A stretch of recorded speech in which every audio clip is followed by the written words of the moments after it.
fun. Know all your rulings. Absolutely, It like- can change how you build your deck. It can change how you play the game. It can change everything. It does, and to be honest, it's always your right to be informed. So even during matches, I see a lot of players like not even asking a judge for a ruling or appealing even, but you should feel free to do so. So even if you lose the match, you learn something new. So that's a lot of. Take it as experience points. Yeah, even when you lose, you gain a little bit of experience every time. Yeah, and usually from experience you gain more by losing than winning. In matches you learn a lot more usually, so it's definitely. It looks like they might be getting ready to get back to the game.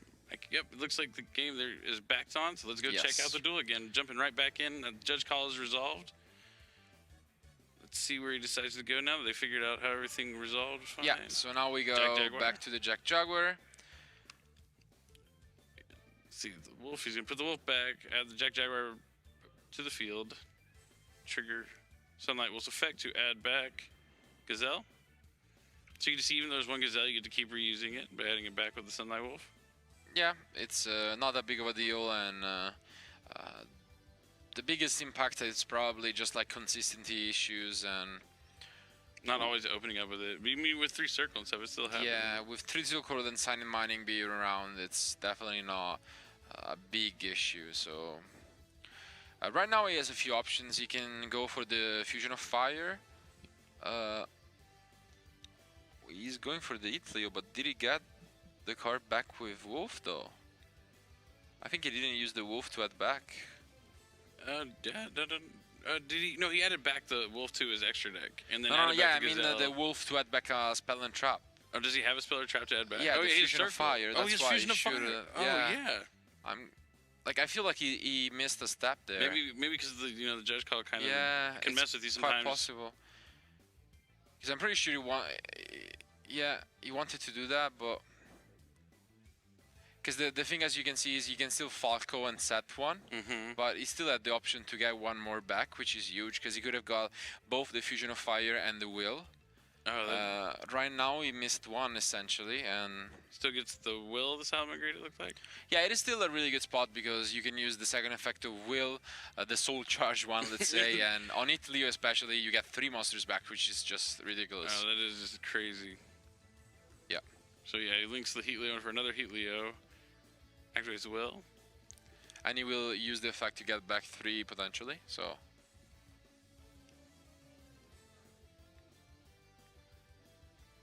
Yes.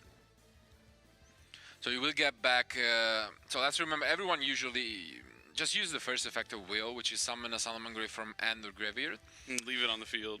Yeah, but it has a second effect, which is Tribute itself, and you just choose one of your Salamangreat and you check what link ratings they have, and you can summon Monster in Defense from your grave up to the link, which is huge. Yeah, you can see 3 monsters. Like 3 monsters for free. Yeah, we compare it to Soul Charge, but you don't have to pay life points, and you can still attack. Yeah, well, it's a slight difference, I'd say. If not, Soul Charge wasn't good enough. Yeah, it's crazy. And that effect of Will doesn't even come up that much, as you were saying. Yeah. It's insane. So here, again, a little bit of a slip up. I think he will be forced to commit to the play. He didn't use the Itleo to reduce the attack effect, which was super relevant. Unfortunately, once you put your monsters into the graveyard, you're forced to go for a Link Summon. We are at the World Championship, of course. So yeah, we got to do it by the book. Yeah. But Hilta coming out and special summoning the fire monster from Diego's graveyard. Yeah. Now he's seems to be a little confused on what to go from here. And both kids are a little flustered, maybe. It's been a long match. They're already. We're still in game 1, and we're halfway through the round already. Absolutely, and here we're gonna see an Abyss Dweller, which is already good on his own. Even more when you steal your opponent Jaguar to make it. So. Oh yeah. As long as he doesn't detach to the wrong one, but. So now it seems like he's gonna make a Phoenix, which is quite trying to take out the Sanctuary. Peculiar, I would say, because now he doesn't really have the option to attack over any of Diego's monsters. Oh, he's trying link into Boral Load, but he cannot do that right now. No, doesn't have enough.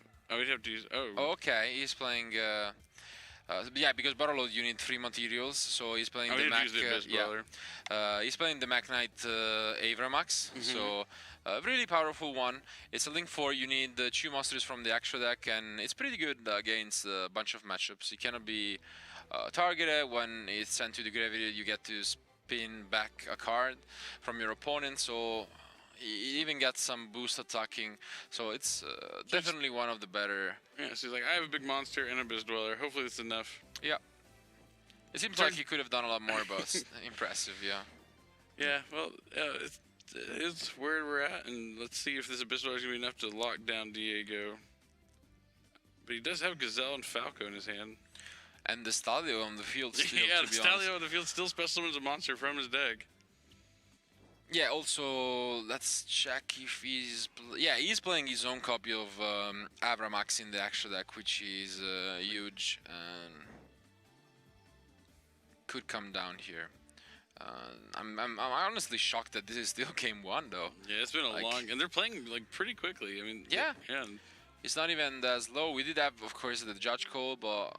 the time was frozen for that. Yeah, the time was frozen, so they have been playing for 20 minutes outside of the judge call. So now Thiago takes a quick look how Fusion of Fire works, and he's gonna start things off with Cold Body Grave on the Falco. Okay. Interesting. To negate the Abyss Dweller detaching it, I would say, so it doesn't set the Fusion of Fire for next turn. Okay, that makes sense. Yeah, and now he gets to summon from Stalio. Still in a tough spot, because like the Avramax, if you're not playing Fusion of Fire of your own, it's not that easy to out in the mirror match. Like, the only way you can really out it is by making your own Avramax. Probably. Like, Borderload would be a very good solution to it, but he's not playing it. And also, when you're locked under Abyss Dweller, it's very tough to actually go into a Borderload. So yeah, you can't use the graveyard effects. Yeah. One way, I mean, is also through Rage. We will see how he decides to pilot this. His hand is honestly looking very good. So summons Falco is normal summoned.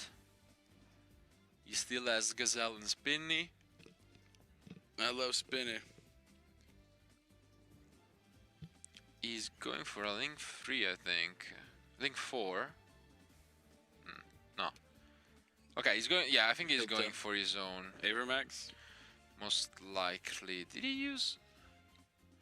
Okay, so he used the Falco. Since it's into the graveyard, he can summon the Gazelle. He can summon the Gazelle, and he will be able to summon something back from the Ita. I really like these attributes links. There are more and more coming out, and I think it's... Yeah, they're very good. Yeah, they're very good. Honestly, throughout the best link choose, I would say. Yeah, just being able to special summon a monster. Like, even if your opponent just plays Ash Blossom, like, you could still make your Link 2, take the Ash Blossom, and have a Link 3. It's just part of the steps up. Yeah. To the higher Link rating monsters. And in particular matchups, you can actually punish them heavily if they summon a big monster to the... if they send a big monster to the graveyard, so... For example, the Violet Chimera if they go for Fusion of Fire, so... Oh yeah, that's huge. Seems like he will be getting back just the Sunlight Wolf for now. And... the problem here is that if he wants to go for Avramax, since it requires only monsters summoned from the extra deck, he will need to find a way to pretty much use everything he's got here, which is not good though, because it means that you're crashing, and then... Then what? Yeah. And then what do you have? It looks like he's going to link away into Balanx? Yes. Gets to summon into the zone that he's pointing to. From Meta, and I think at this point, all he has left is probably his own Avramax. Like, a Borderload could have actually been amazing. Just take the Avramax, yeah, and then he has Borderload and the Avramax. That would have been really good, but... And his Jaguar is still under that Abyss Dweller, too. True. So he links summon Avramax, but he cannot because the Wolf was summoned from Meta and not from the extra deck, so quickly fix that. Just had to use the other monsters. Yeah. Here, it depends on either if they're gonna force him to go for it, but I don't think... Oh, I see. Since he sent The Sunlight, he'd have to, if he has a legal Link monster he could make. Oh, that's true. Since That's he sent it to the true. grave, he's like, oh, well, you made That's a Link huge. 3. That Yeah, would be a and huge to be honest, misstep. Vitus was also forced to make a play before. Yeah, sometimes so it happens. I think it's fair that Diego will also be forced into making a Link summon there. Yep, sometimes you play a little too quickly and forget the little things that matter. And, I mean, you don't want to play at a slow pace, but you want to play at a pace where you're not making mistakes that could cost you the game. So, yep, he's going to have to Link. As long as he has a legal target. Which, yeah, I mean, the best way to go, it's tough. It's probably just the Sunlight Wolf and then the Abramax. You did lose a card, but if you make the Hit Leo, you cannot make the Abramax anymore because you cannot use the. I mean, you can with the Balinks, I guess, but at this point, the problem is that the Abramax effect from Graveyard will also be relevant, and you don't get yours because of Abyss Dweller. Oh, so that is. It's very tough. And time has to be an issue. So if Diego doesn't see the line after even this circle, it seems like he might be wasting too much time in this game. Yeah, and I think he realized that. So he picks up his card, and Vitus wins game 1.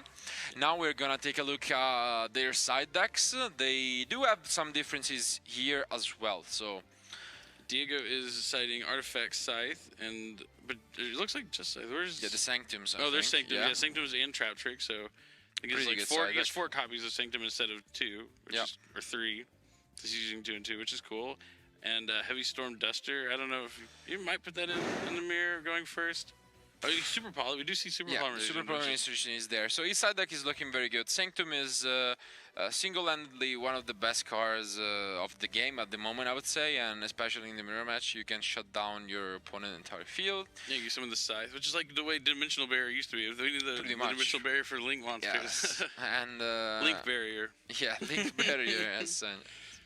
While Vitus was probably in a better spot in game 1 since he was the only one maining Fusion of Fire. And in his side deck he also has the Super Polymerizations, but it doesn't have anything going first. Which, to be honest, isn't the end of the work, as he's expected to go second for this game. So we could see like Pancratops, DD Crow, which is a very good tool in the mirror match. Huge in the mirror match. Yeah, just getting rid of the Jaguar, which most of the times it's just a one-off. It's such a huge punish, and even just getting a spinny or hitting a spinny could just disrupt their complete opening play. It is one of the better entrops, and we have seen. I'm a big fan of DD Crow. I love that card. We have seen like a discussion between DD Crow and Ghost Bell. Going through, I guess, the OCG and TCG players at the moment, and there are merits to both, but I would say in this matchup specifically, DD Crow is probably a lot better. Oh, a lot better, I think. I mean, I love Ghost Bell. I think it's a cool card, but DD Crow just being able to hit anything is just so dynamic. Yeah, especially because you can also choose to eat spell and traps with it. Yep. So getting rid of Fusion of Fire, the Roar, forever. Whatever they're trying to add back or set face down. Which is also cool against Sky Strikers, just to get rid of the engage or whatever they try to get back with Kagari. So it's definitely a car. Or hitting the one Kagari, so they bring it back with the booster. The Hercules base, Hercules base. Anyway, now we're gonna see the game 2, and duels are shuffling up. Diego should be the one to start. I would be very surprised if he didn't, considering he has artifacts. Have you ever seen a Salamander player like choose to go second and just focus on Fusion of Fire? Like, I'm gonna go second and try and kill you. Yeah, I think it is a very cool choice, I would say. It makes a lot of sense, because you expect your opponent to be siding out like traps, Roar, especially Rage. Putting in like hand traps and everything, And you can side. It was popular for a while. I know Raphael and Evan was using that. It was siding like triple Fusion of Fire, like all of them. Oh wow! It makes sense. I did see a Super Polymerization in Vitus end though. So that's just a good one. That's a great one to draw. That card has always been so powerful in every format that has been around. So I'm excited to see it come back to 3 in the TCG. Ooh, and the Fusion of Fire as well. Yes, both of them. Which is a little bit too much, but Yeah, you drew a lot of side deck cards. Like, you have to be careful when you side deck. You don't want to overside redraw all your sides. You want to have that like right perfect amount. Absolutely, but this looks fantastic because he's gonna have the Phantasme, he's gonna have the DD Crow even, and I think Phantasme is such a good card, specifically not just because it's a +1, of course, which is always great, but you also get to shuffle back whatever you don't need, any bad draw, which is huge. And here it will be able to, for example, shuffle back Diffusion of Fire if you feel Super Polymerization is enough. So let's see. Seems like he is instead going for the foul back. All right. See what he says. Yeah, his hand has a lot of traps in it. Very reactive. Yeah, and he picks up the Ash Blossom as well, which is incredible. So now we will see that come down. The Cold Body Grave is there for Diego, but it will not protect him from DD Crow on the spin. So here we will most likely see either a Jaguar or a Trap being sent. So let's see. The Jaguar means a Beast Dweller, while the Trap, of course, means he's trying to set up for the end of the turn to pop or negate. The Phantasme might actually play a huge role in his decision here. Yeah, he probably doesn't want to get the traps while the Phantasme's out. And he did outdraw the Sanctuary, which is never a good feeling. Yep, so like you said, you see the Jaguar going down? Yeah, which means that he'd rather go for Abyss Dweller or Baguska if he's playing it, so... I love Baguska. Number 41. That's my favorite number, is 41. So okay. I love and that. it's a pretty good one, to be honest, to have, yeah. He's a great card. Everyone's going to sleep. We're all going to hang out. Yeah, the flavor is also amazing, so... Okay, so the EN ends up the DD Crow, which is... I don't think definitely surprising, because sure, you can DD Crow the Jaguar, I guess that's good enough, but if you DD Crow the Spinny, then the turn was basically over.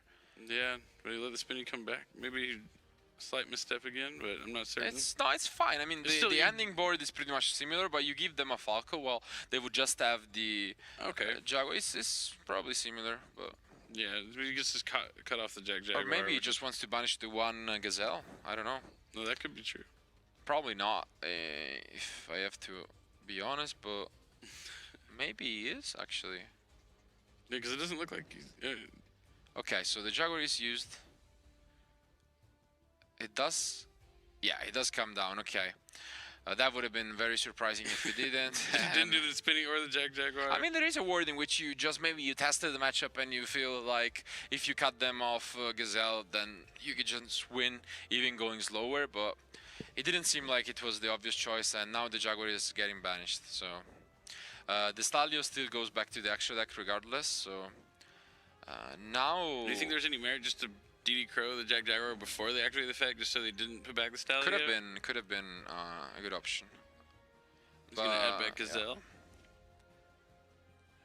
Yeah. Yeah, you're right. If you just DD Crow the Spinny, you never really know, though, if that's like, gonna be enough. Now the impermanence is left, and that's gonna be brutal, because we know that the Fusion of Fire is in the end. That's why I didn't like the keep, to be honest. Like, I feel like if he had the Super Poly and the Fusion of Fire... Just needs one? Yeah, should have just sent back, because he knew that he had both DD Crow and Ash, so...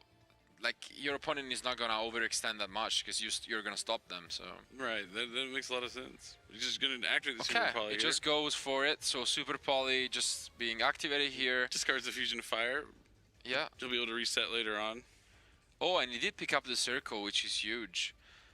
Oh, that was a really good draw. Yeah, an amazing draw, and this game could just be over like this. The only line of defense is the Gazelle in his hand, which I would be very surprised if Diego didn't use. Just to stay alive here. Let's see. Let's take a look at what he's doing.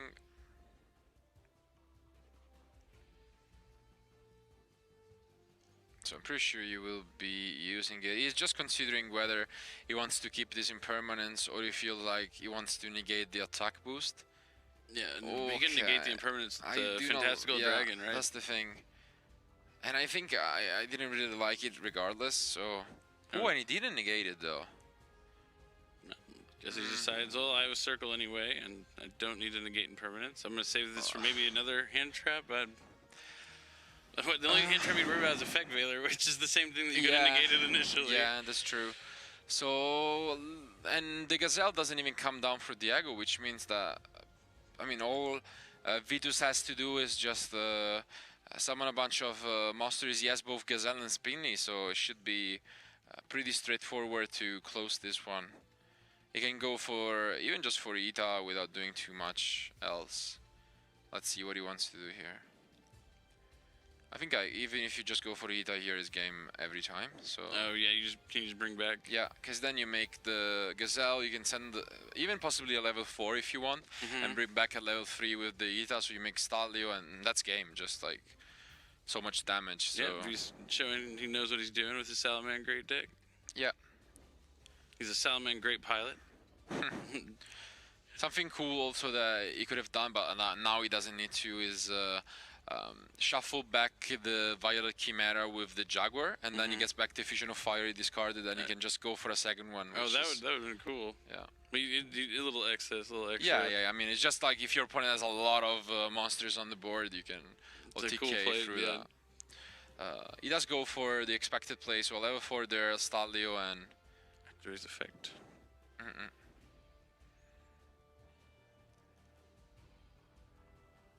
See what he decides to special summon from his deck here.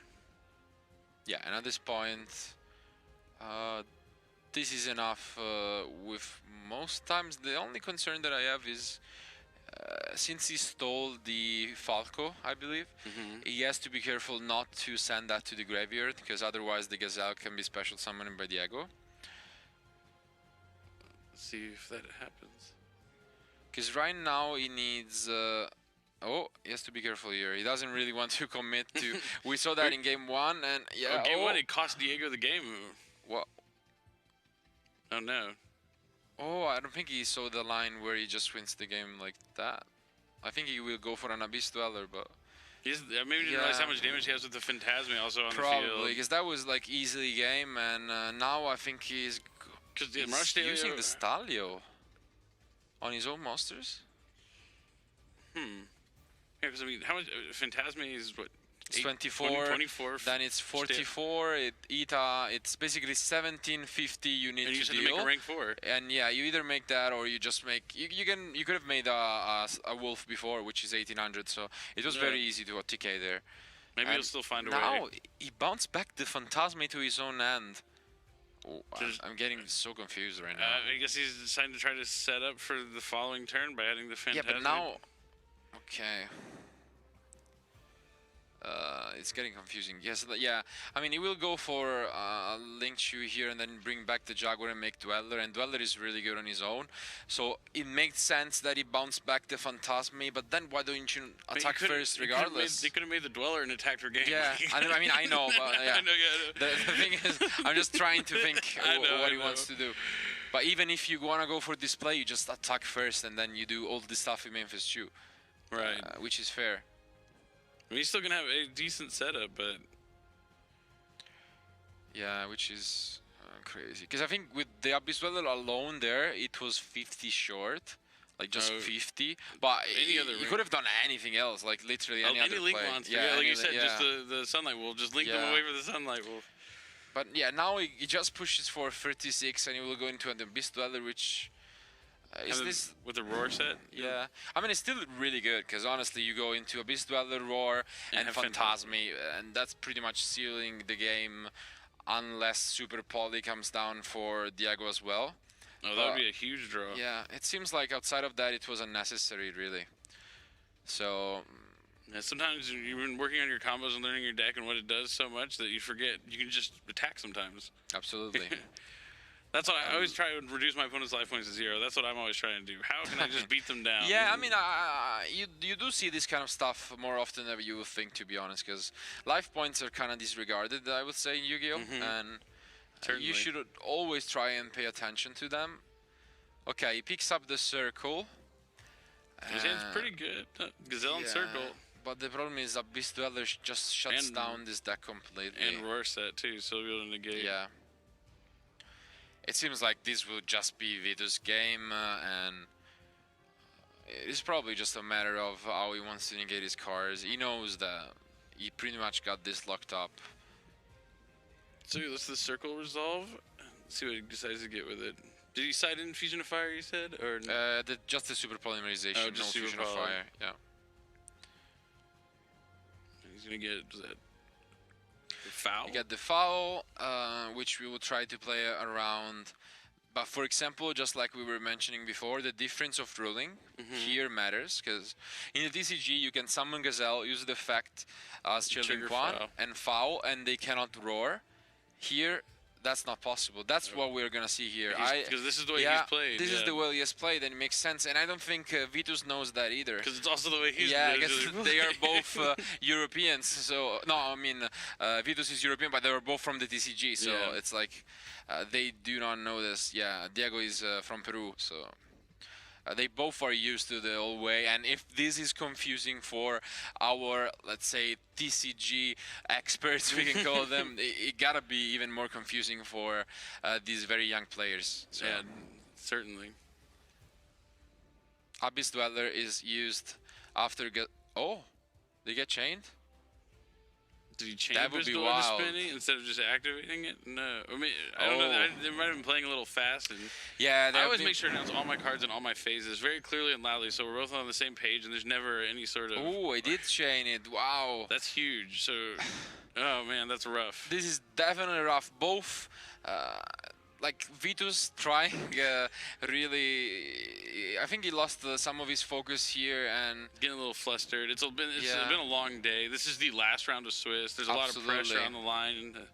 You're also in a feature match that there's judges standing around. It can be a little nerve-wracking, especially for the young ones. Definitely nerve-wracking, and now Diego has a chance. Unbelievably so, he does, and. He knows that he should try and play against around the Phantasmi, but probably not gonna be easy to do so. I think he's gonna go for Rita here. Let's see. And Phantasmi is gonna come down. Can he pick up any Antrops? He's gonna need one. Absolutely. Let's take a look at these draws. It's Falco. And Impermanence, unfortunately, the wrong hand trap. That's not the right one. He has way too many cards on his field to be able to activate that from his hand. Yeah, that's one of the reasons why a lot of players don't really like to play multiples of each of those cards. And let me check how many Veilers he's playing. Yeah, he's playing the full set of effect Veilers, so... at least on the deck building side, he's doing the right thing, I would say. Yeah, I feel like the players that play main deck the Phantasmi, they want to max out on the hand traps because that's what you're trying to draw into every time. Looks like he's going to battle phase.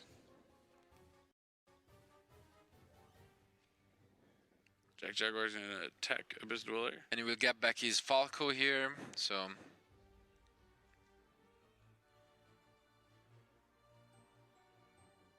I think that, that was the Banish Pile, yeah. Wrong pile. Sometimes they get all mixed up. Unfortunately, they're all 1800, so to crash over Wolf, you will need to use... Yeah, he does. It's quite a back and forth one, to be honest. Like, the game was pretty much over, and now we're almost in time. So... As a reminder for everyone watching, there is also a difference about the time rules compared to us in a TCG. Here at the World Championship, as you will see on screen very soon, once time is called, the turn player ends their turn, like it finishes its turn, and then we have 3 additional ones. So the classic 0, 1, 2, 3. Yeah, it's basically the classic for anyone that's not playing, like basically I think 2 or 3 years now, so even more possibly. So this is going to be turn 0. Yeah. So after this, we do have the 1, 2, and 3. So Diego is going to have the last turn in time here.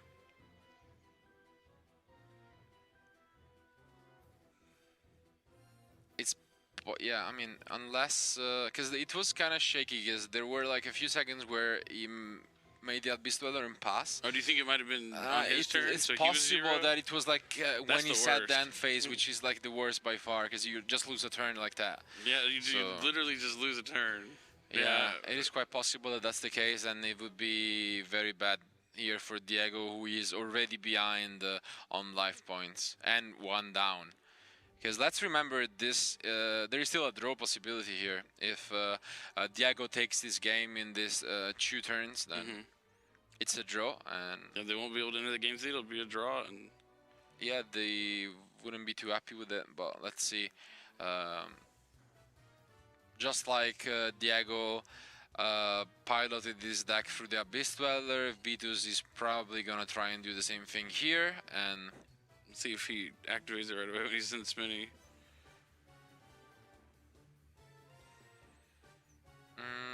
So you already used the Zone Nita,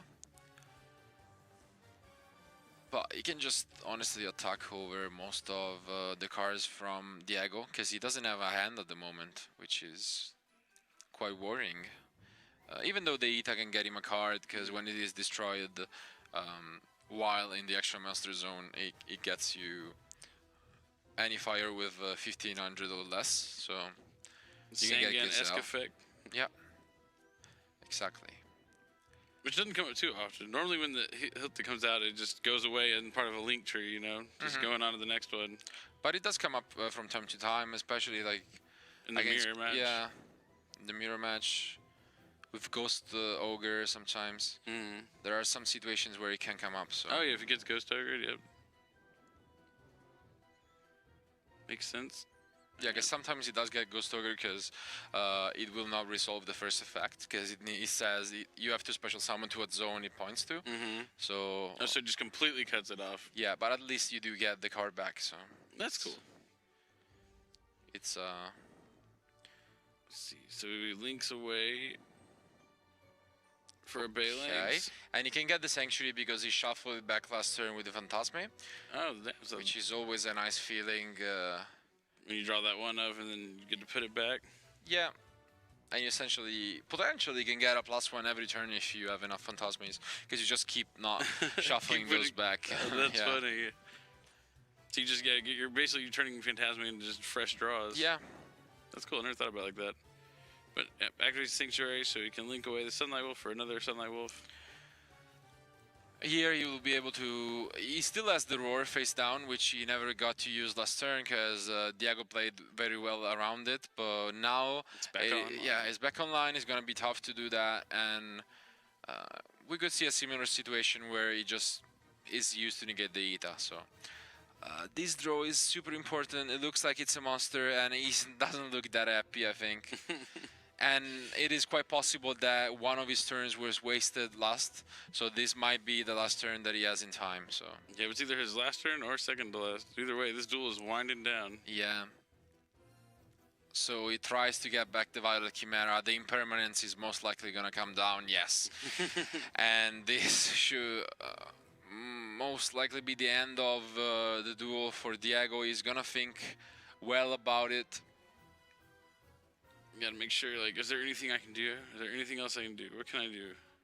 And Vitus might be one of the first duelists from Denmark to actually make it to the top 8 of the World Championship, which is very cool. That is really cool. I don't know if I've ever dueled anyone from Denmark. I might not even, and I played in Europe a lot. I honestly don't recall a lot of Denmark players, and it's very cool to see both Scandinavian players in the Dragon Duel and in the DCG with Herman Hansen from the European Championship. So, yep. All right. So this is the last turn of time for Vitus, and after this, I'm pretty sure that Diego does have another one, because otherwise he would have just cooped there, and it's still not gonna be enough. He doesn't play the Fusion of Fire. Vitus has the Roar set, and he can push some damage again. There is no more Abyss Dwellers shutting his graveyard down, so... Yep. And so it looks like he gets, is that Foxy off the start? Oh, nope, it's foul. I couldn't see his arm was in the way. Yeah. I was like, which one is it? So he gets the foul and the Buffalo, I think. Let's see. It has the Spinny. Yes, it is the Buffalo, so he gets the Buffalo online. He can go into a link, free, potentially the Eat Leo, to spin back the back row, reduce the attack of Vita to 0 and just attack for game very soon. Let's see if he sees it now. Let's hope so, yeah. To think that this game could have been over like almost 15 minutes ago, where Vitus just had game on board, is actually crazy. And you can see how important it is to just check your life points, because these are all energies getting drained out of Vitus, who is gonna be late in the round, gonna be playing top cut most likely, and gonna be playing against like an opponent who might be fresher than him. So yeah, everything matters. Yeah, the little things are very important. So he attacks over, he he negates it with Roar, and this is game. Vitus won 2-0. Yep, despite missing like, a little bit of damage there early, he was able to recover and still take the match. Incredible match, honestly. This kid's really proving that they are up there and potentially gonna be among the names in the future Yu-Gi-Oh! It's always fun for me to take a look at these prodigies, I would say. And overall it was quite an impressive one. I have to admit they both hold their nerves pretty well, at least.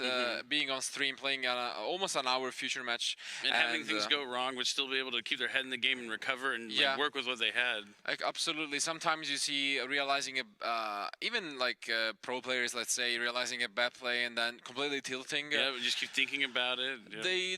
They pretty much they tried their best. Unfortunately, Diego couldn't really see much going on. Vitus deck building choices really paid off in the main deck in game 1 and in the side deck, where you saw basically all of the cards he put in the side deck. So fantastic match. Yeah. Absolutely fantastic match. Congratulations to Vitus. We will most likely see more of you in the top cut, so good luck to that, and still good luck to Diego. Maybe there is a very small chance he makes it to top 8, just like sneaking in those 7 or 8 spot. Anyway, we still have plenty of duels for tomorrow, so keep watching and we will be back very soon with more action.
Mein Name ist Andreas Gerlach. Ich vertrete auf dem Turnier Deutschland und vor allem die Stadt Nürnberg. Und mein Name in Duel Links lautet Sunryu Santi. Ich habe das Spiel 2003/2004 angefangen mit dem Release der ersten Structure Decks. Ich war da etwa 13, 14 im Übergang.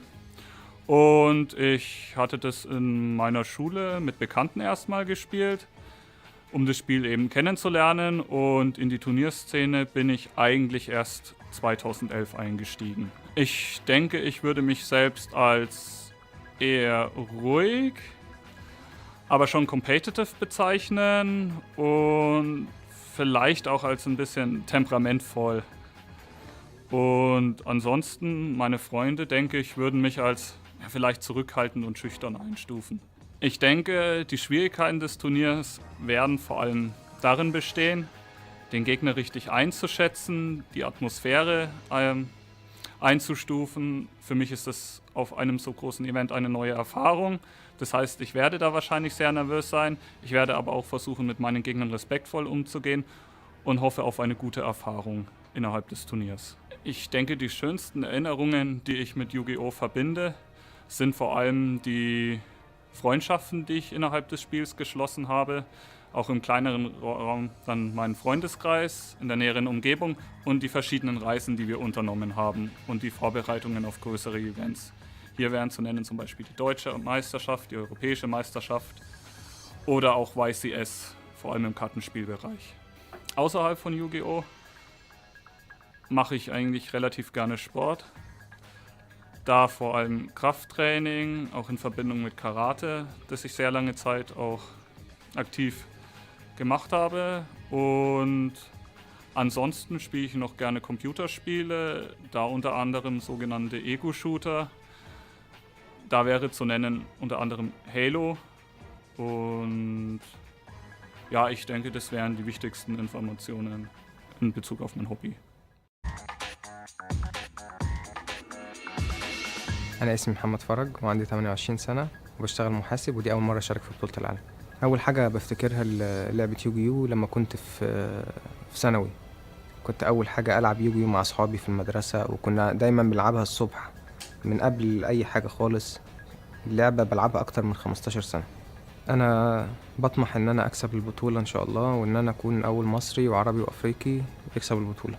من الذكريات الجميلة اللي موجودة في ذاكرتي دايما للعبة يوجيو من زمان جدا، كنت بلعب مع أصحابي في المدرسة، وكان في دور قدرت إن أنا أستدعي إكسوديا طبعا زي الأنمي اللي كلنا بنتفرج عليه، وكان دور ما يتنسيش طبعا. طبعا مبين من اسمي جدا إن أنا بحب أغني، وكان نفسي فترة من الفترات إن أنا أبقى مغني مشهور يعني، بس طبعا طلعت محاسب. Welcome back to the coverage of the 2019 World Championship. We are here in Berlin, and this time we have for you round 6 of the Duel Links tournament. So it has been quite a long day. Our players have been playing a lot of matches, and it is really coming down to the wire. For this particular match, we decided to pick an interesting one.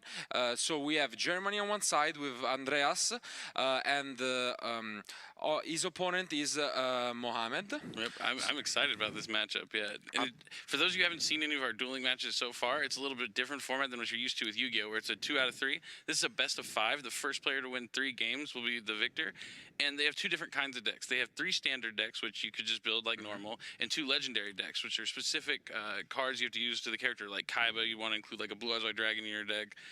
So it's a little bit different than what we're used to in the TCG. But you'll at least get to see a guarantee of 3 games. And sometimes they're quick, sometimes they're fast. Maybe we'll go to a game 5. I'm excited to see. The players are ready, so let's go check out the duel. Okay, so... All right, so this first match is Sartorius versus Bandit Keith. The Sartorius skill is a cool skill. It's about coin flips. If you have 5 different cards in your deck, they have to be different, completely named different, that use...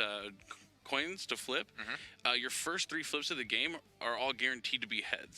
So cards like Cup of Ace become Pot of Greed, Twin Barrel Dragon guarantees destroys a card, and then obviously the new Desperado Barrel Dragon is a fantastic card that you can just summon to the field when a Dark Machine is destroyed, and it has a quick effect during the battle phase, lets you flip 3 coins and destroy monsters, draw a card. It's fantastic, does everything.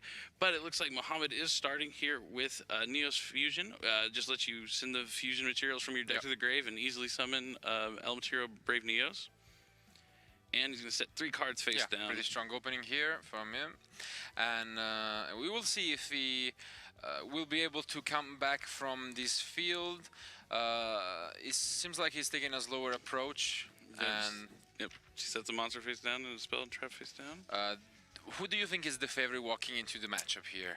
Well, I like the Barrel Dragon deck. I think it's very good, but based upon this opening, things are definitely looking the way of Mohammed here. Even the Cosmic? Yep, the in-phase pay 1,000. Gets to banish spell or trap. Could be that he has like multiple disruptions if he just flips it right here, and yeah, it does. Okay, so that double Cosmic. At least the same rules at the TCG for this apply. So yep. Very strong opening here. He's gonna be able to blow out his opponent's entire back rows. Yep, it's huge. And So he looks like he banishes Dimensional Prison and Bad Aim. Bad Aim is a cool card that just when your opponent activates an effect, you can activate it and destroy a card on the field. But not going to see that happen here. So let's see what he can pick up.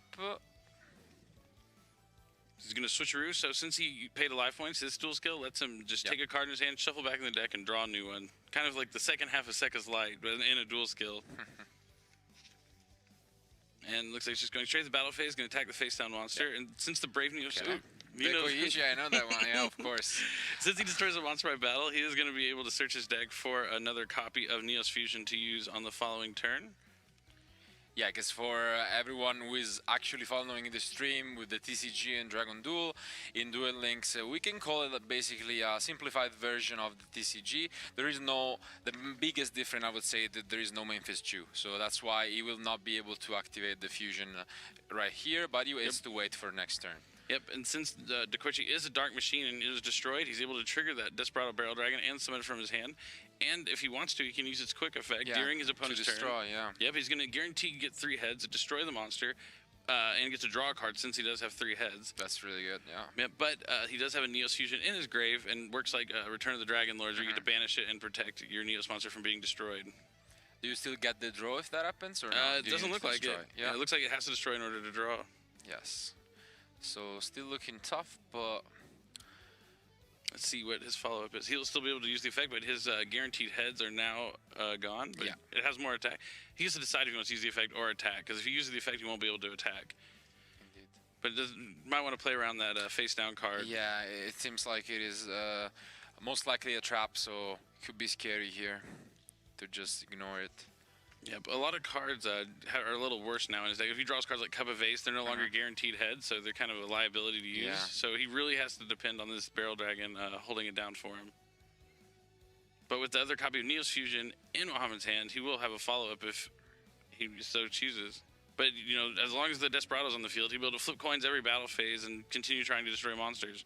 So yeah, it looks like he is going for the effect instead of attacking. Treasure's Trapple is actually flipped. Pretty good one, even though it has to destroy 2 cards. So it says that when you don't have trap cards in the graveyard, you can use it. And 3 tails. Oh, wow. Probably should have maybe waited. Oh, no, I guess he has to do it then, because if he resolves it and destroys it, he won't be able to activate his Treacherous Trapple. But with the Desperado's effect, he's able to search for the Temperance, which was kind of like a Kariba. When it's in your hand, if your opponent attacks, you can discard it and reduce the damage to 0. And they use it because it's also a coin flip card that'll help you enable your dual skill. Yeah, and to be honest, in a game where there are only 4,000 life points, an effect like Kuribo is nothing to joke about. It actually has high impact for sure. And now, as you were saying, we're going to see another Neos Fusion. Basically, we're back at the start. And yeah, Neos Fusion is such a powerful card. Just that one card activate. It's like Red Ice Fusion, where you just get to summon from your deck. And here we finally get to see a Cyberdark Edge coming down.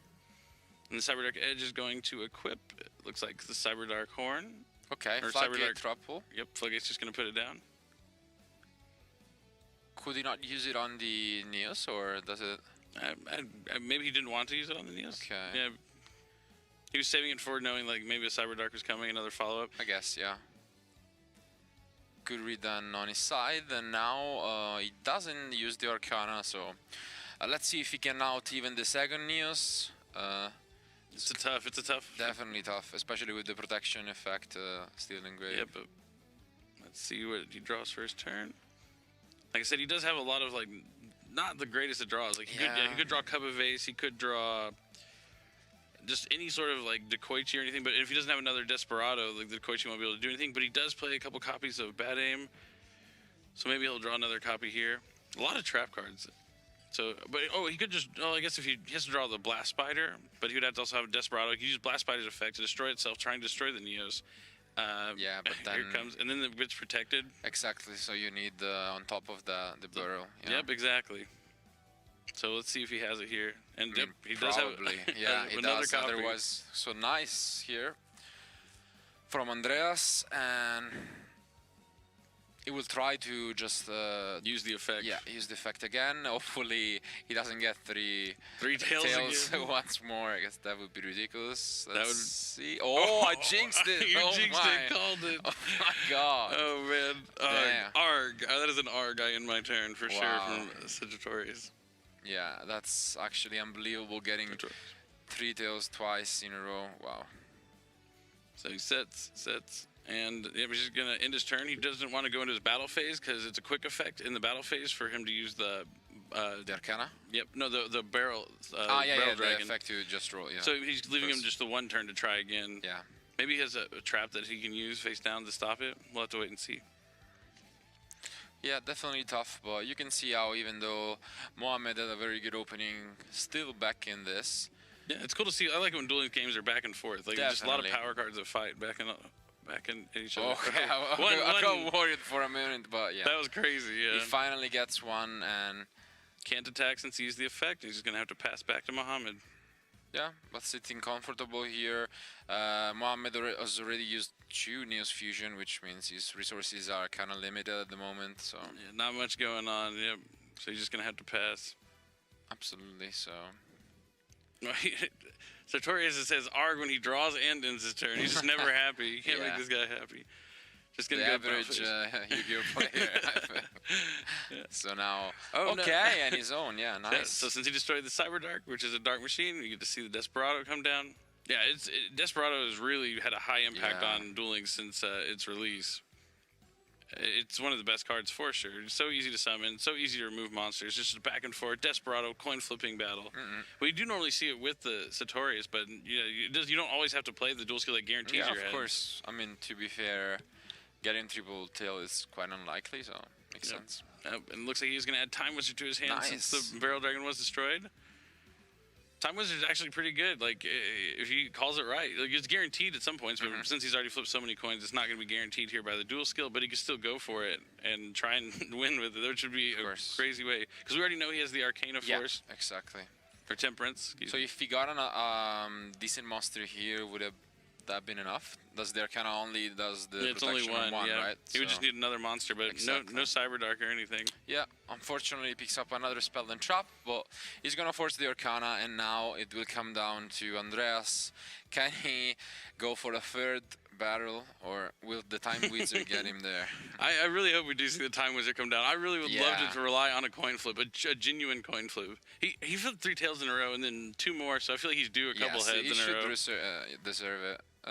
Nope, Twin Barrel Dragon. No, So okay. he's not going all risky. He's at least gonna have a couple coin flips. So if he gets double heads, nope, double tails. Oh wow. Yeah, Oh, you really need that's- that dual skill to get the heads Oh. here. It's rough. Oh, a third Cosmic Wow, Cyclone. this is A third so one. rough. Yeah, he's taking all the damage he's Yeah, taken has been from his own cards. and he opened them, I'm pretty sure, because that was the set that he didn't use for a long time. So Yeah, he opened. Oh, he did. Yeah, Yeah. all 3 of his face downs were 3 Cosmic Cyclones. that's actually crazy. And now you gotta feel bad though for Andreas, because so many tails. Yep. So since he took 1,000 again, he gets to use the dual skill one more time. It's twice per duel, and switcheroo into a new card. Switcheroo, Switcheroo. I love that card. The Yeah, trap card. it's pretty cool. It's a funny one. And finally, another Cyber Dark here. So, Cyberdeck Edge. is there any reason why Cannon. you think he attacked over the Cyber Dark that couldn't have been flipped by the floodgate? Probably just because eventually he's gonna want to try and attack for game, Yeah, and it's always sure. gonna be in the way. But Well, like, shouldn't you just wait when you're guaranteed? I guess because Yeah. he didn't have any other monsters at that point. So. yeah, that is true. Yeah. But yeah, the first game is over, so Mohamed takes the lead for the standard. He's up 1-0, and now they're Yeah. going to be delving into their legendary decks. Exactly. So It looks like I think I have Andreas' list right here. It looks like one of his decks is Crowler, which uses middle-aged mechs and ancient gear monsters, which are very powerful. Has a lot of the new ancient gear monsters. And the other one that we've seen a lot of this weekend is the Magnet Warriors. They have the new Alpha, Beta, and Gamma with their effects, not the normal monsters, which are very powerful. And using cards like that, grass looks greener. I'm a big fan of that card. I'm excited to see this matchup. yeah, well, his opponent is playing a U-Build deck, and its second option is the blue ice deck, basically. So we will see which one. Both really cool decks. Yeah. My Name Is Yubel is a really cool dual skill. When you draw the bigger Yubels, you can shuffle them back in the deck and change them out for the small one, which is the one you want to destroy from your hand to trigger the effect to summon the Terror Incarnate. I'm excited. Let's jump into the duels. The game is starting. Okay, so it seems like it's gonna be Yugi against Seto. Yep, the classic Dark Side of the Dimension matchup. Yes. Little Yugi versus Big Seto.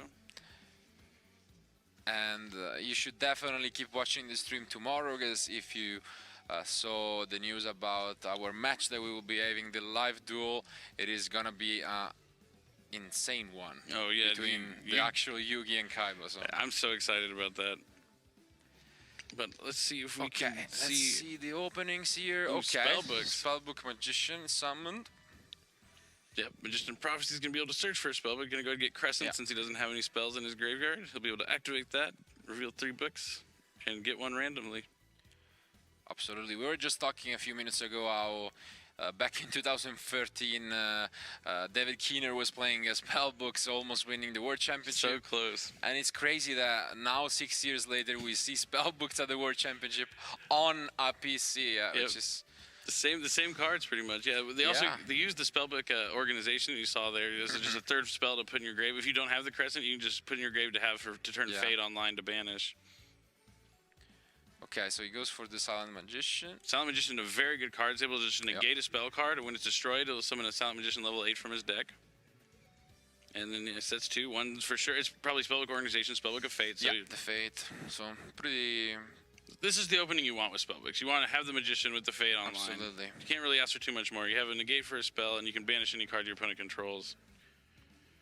Ooh, normal summon Snipe Hunter. And more... So it was Head and Tails in the last game. It could be a dice in this one. 1 and 6. Yeah. But he's going to activate this organization to put the third Spellbook in his grave, get the look on top, make sure he puts maybe a Magician of Prophecy on top, and then banish that Snipe Hunter before he's able to activate his Ignition effect. And unless Muhammad has like Cosmo Brain or something to special summon from his hand, this game could be over pretty quickly.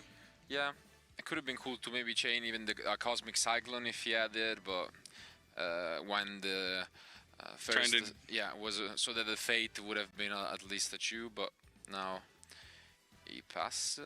Yeah, but has no plays, just really putting it all in that Snipe Hunter, and the Fate just messing it up. Let's see if he has another Spellbook. Oh, Spellbook of Eternity is going to be able to keep the cycle going. Yeah. Gonna add back Masters, and then he can masters the Spellbook of Eternity, gets an extra Spellbook into his graveyard from his banished pile by going this route, and he's going to add back and it shows Secret. for the other Fate, so yeah. Now, we're probably going to have the same situation as last turn, where he pushes some damage here, and then he ends up on the Organization and Fate, so... Oh yeah, he didn't actually have secrets. That's why he had to do the play with the Organization. He never had this, even though he got the Magician of Prophecy. Yeah. Oh, that's interesting that he didn't go for secrets. He went for the Crescent instead, which is definitely peculiar, but I guess... Only sets 1 card. I guess he just sets the Fate and keeps the Spellbook Organization in his hand. Or maybe he mind-gamed, and that's the Organization. I don't need Fate. I'm just going to keep this in my hand. That would be a bold move. Next level plays, yeah. He just forced the removal on the back. All right, so he discards Dragon Spirit White, special summon Cosmo Brain, which is a cool card in Blue Eyes. You just get to discard basically a Blue Eyes special summon from your hand. He has 3,100 attack, and then he can tribute a monster to special summon a Blue Eyes from his deck. Yep. So he probably set the White Stone of Ancients here. Then he's gonna use the effect to tribute it off, unless the Andres responds with the Fate. But maybe he did. No, I mean that would have been crazy. But yeah, he does go for the Fate and. Pretty much gonna be back to last turn. Yep. He's gonna banish that Cosmo Brain, so he can't tribute off. Probably what I would assume is a White Stone of the Ancient set.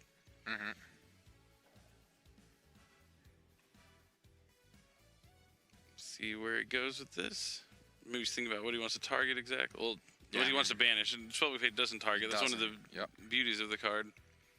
And it's Oh, he goes with the White Stone of Ancients. He's like, yeah, I can deal with your Cosmo Brain, because if he attacks over the Silent Magician, he just summons the Silent Magician level 8, which has 3,500 attack, while the Ancients would probably give him more problems as being a tuner. When it's in the grave, he can summon the Blue Eyes from his deck at the end phase. So I can understand that line of I play. can see that. Sure. I mean, definitely a bold move, but it could pay off here. Yeah, he only has the organization in his hand. Yeah. And it's not like this deck plays them like traps or like any removal of that kind, so you're pretty much free to do that. Exactly. And you can crush as well, right? Yeah, you can just crash it and get the Silent Magician level 8 if you so wants. So it seems like it's definitely an interesting option. And beatdown, since it'll make all the level 5 or higher monsters gain 300 attack for each one. So I guess the 3,400. So 1,900. But he's going to be able to trigger that effect, summon the Silent Magician level 8, which has a whopping 3,500 attack and is unaffected by spell cards. It's pretty cool to see Yugi summon Silent Magician. When the players summon like some of their cards specific for them, you get to see these really cool summoning animations. I love the Silent Magician one. Definitely really He's just bringing everything back together, puts it all back. There he goes. Level 8. Alright, so he's really hoping if he draws maybe just a Magician of Prophecy, anything to be able to get a Spellbook of Fate, he'll just win the duel right here. Oh, there's the secrets. Wow, perfect. Perfect draw here. Yep. As good as it gets, he can go into the same cycle of Spellbook cards as last turn, and it really looking like we are gonna see a game 3 soon, so... Yep, definitely going to see a game 3 here, and then normally game 3 is the last game, but since this is Duel Links, we are going to have to play a best of 5, so the first to win 3 will actually be the winner. So we're almost guaranteed 2 more games actually because of this. Yeah, and now he gets the Spellbook of Power, so he can boost the Silent and get even another Surge, so... Yep, might as well, and it's going to be enough. With the Ties that binds, each monster gains 100 attack for each monster on the field, or on his side of the field, so each one gains 200. Good and said, so just in case maybe his opponent has a Sphere Kribo in his hand, he decides to set Spellbook of Fate. Makes sense. And he's going to be 100 short, it looks like, though. It seems so, but he can search here for a secret for next turn, and yeah, it seems like... Do you think it was worth to play around the Sphere Kribo as opposed to just activating the Fate and trying to win this turn? It kind of looked like there might have been a trigger there, so in Duel Links, you can sometimes tell if they don't turn their toggle off when you attack. It'll give them a window to like activate the card that they have, so he might have gotten a little bit of information thinking, oh, maybe there is a Sphere Kribo in his hand. That's definitely relevant, and we'll see if that actually gonna be a punish, because Silver Cry is used here, so it will bring back the dragon that can actually target the face down card to banish. Forces out the fate. Yep. Yeah, if maybe we spoke too soon. Oh, what happened? Did he scoop? Oh no. It looks like I'm not certain why, but it looks like his life points too low? Or his life points? Oh, he had the monster attack. The Dragon Spirit White just attacks over. But he has the Fate. Yeah, over the. Oh, but I guess he assumed he had a Blue Eyes in his hand, so he Fate. No, but that's that's interesting. It's definitely interesting. Not quite sure.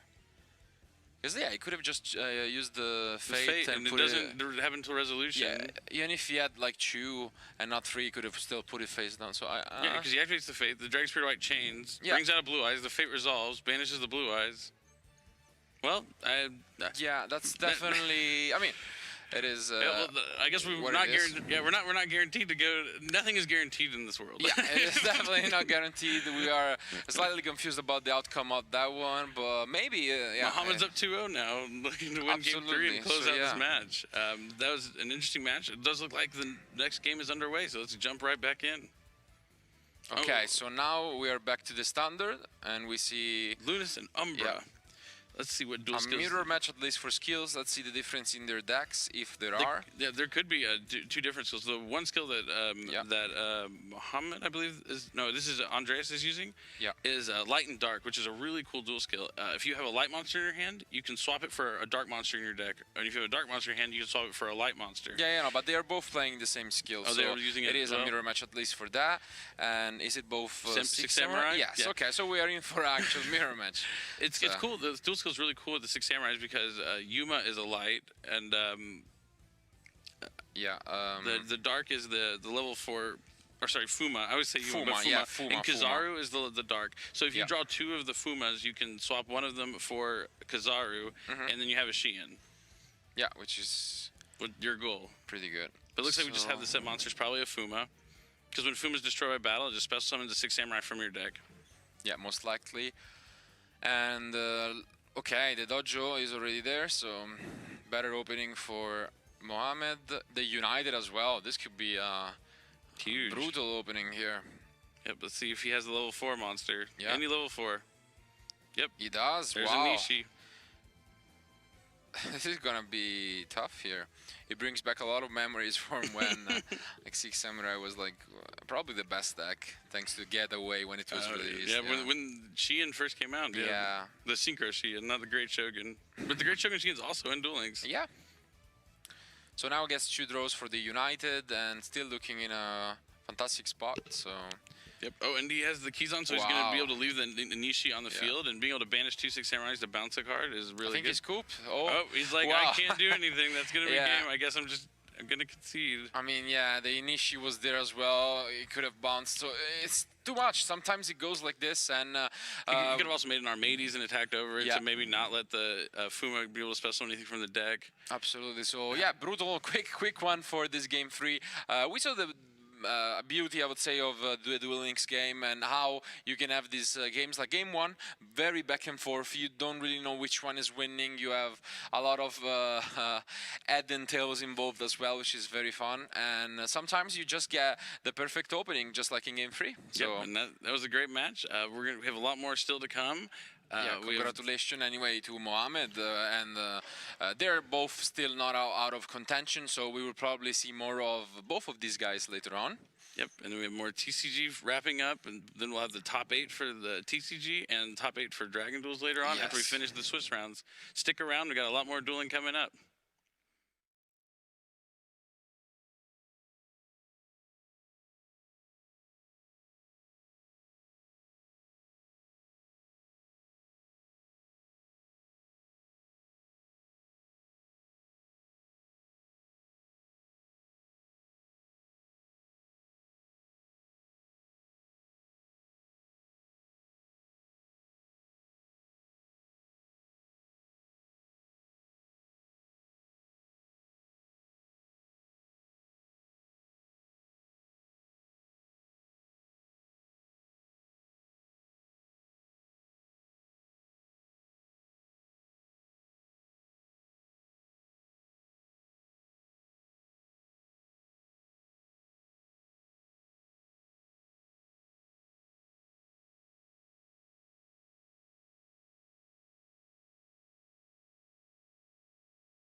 I am Dakota Angeloff, and I'm representing North America.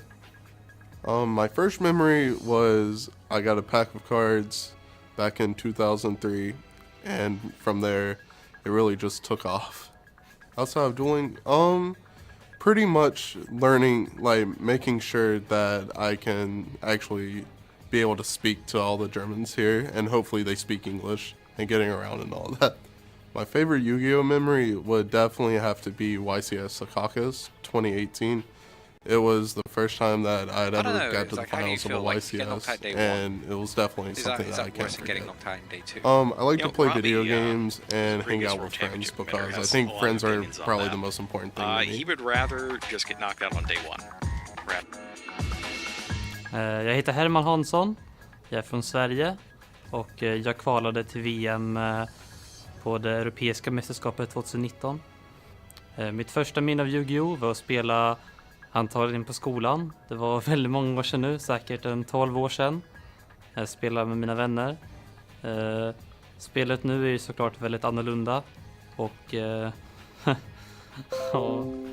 man spelar inte riktigt spelet då, men det är definitivt mitt första minne av det. Jag skulle inte säga att jag har några större problem under tävlingen. Mitt favoritminne, jag har flera att välja mellan, men jag tror att första gången jag vann det svenska mästerskapet 2017 är mitt favorit Yu-Gi-Oh-minne. Antingen det eller när jag spelade med kompisar för väldigt många år sedan på grund av all nostalgi. Utifrån Yu-Gi-Oh så spelar jag ofta på nätet med vänner. Och jag spelar mycket brädspel. Vi har en lokal mitt i stan som drivs ideellt. Och där umgås mina vänner och jag 2 gånger i veckan, varje vecka, hela året om. Hello everyone and welcome back to the World Championships 2019 here in Berlin. I'm joined once again by Jerome Mahel, the Prophecy Destroyer. So, we are in round 5 of the TCG. Yep. This is the final round of Swiss to decide which players are going to be progressing into the top 8. And our match here is the NAWCQ winner, Dakota, and he's going to be playing against Herman Hansson from Sweden. And this is as high pressure as it's going to get outside of a single elimination situation. This is a win and in. The loser has no chance. The winner can make it, but they'll be on 3 wins, and it'll be tough based on tiebreakers. So we'll have to find out. So it's what win all turns out. and live on a prayer, essentially, Yes. to make it. Yes. Now this looks like to be quite an exciting match that we've got going. We've got 2 Thunder Dragon decks, but they've gone different directions with this. So how about we jump into the game and we can start casting all that good stuff that you came here to see.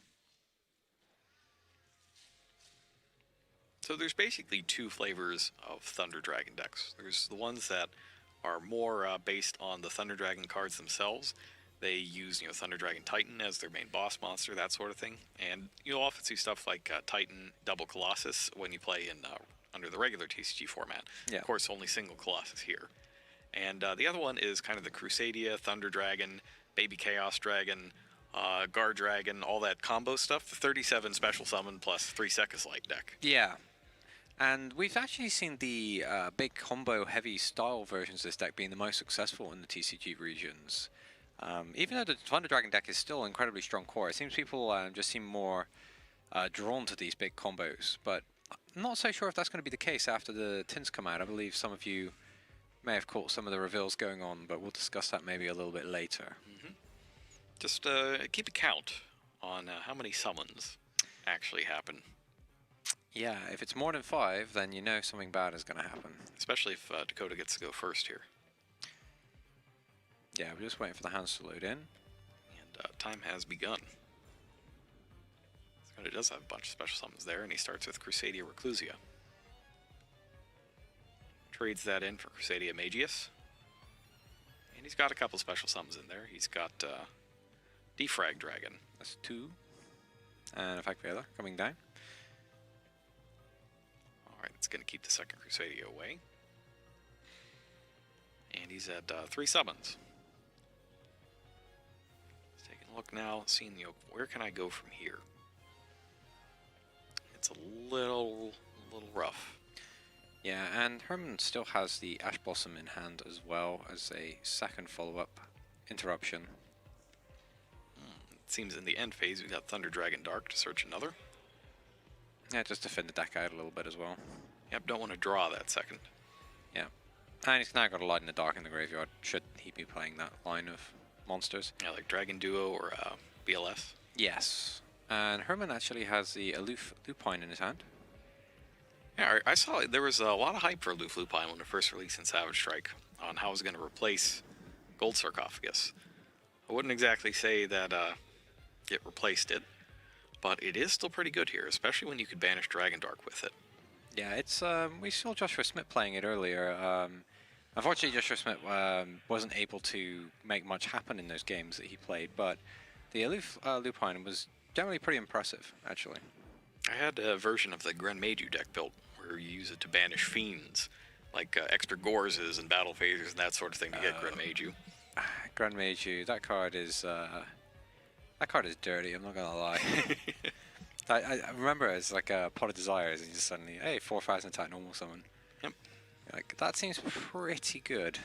So yeah, it's not as good as it seems for Gren Maju, at least, because you still have to have a way to get it back from being banished. That's true. But in this case, because the Thunder Dragons get their effects when they're banished, he gets a special summon of Thunder Dragon Dark from his deck with Roar, and he gets a search for Hawk, which is it's actually limited under this list, Thunder Dragon Hawk. Yeah, so being able to access it whenever you need to is very, very powerful. And here comes Colossus, number 1.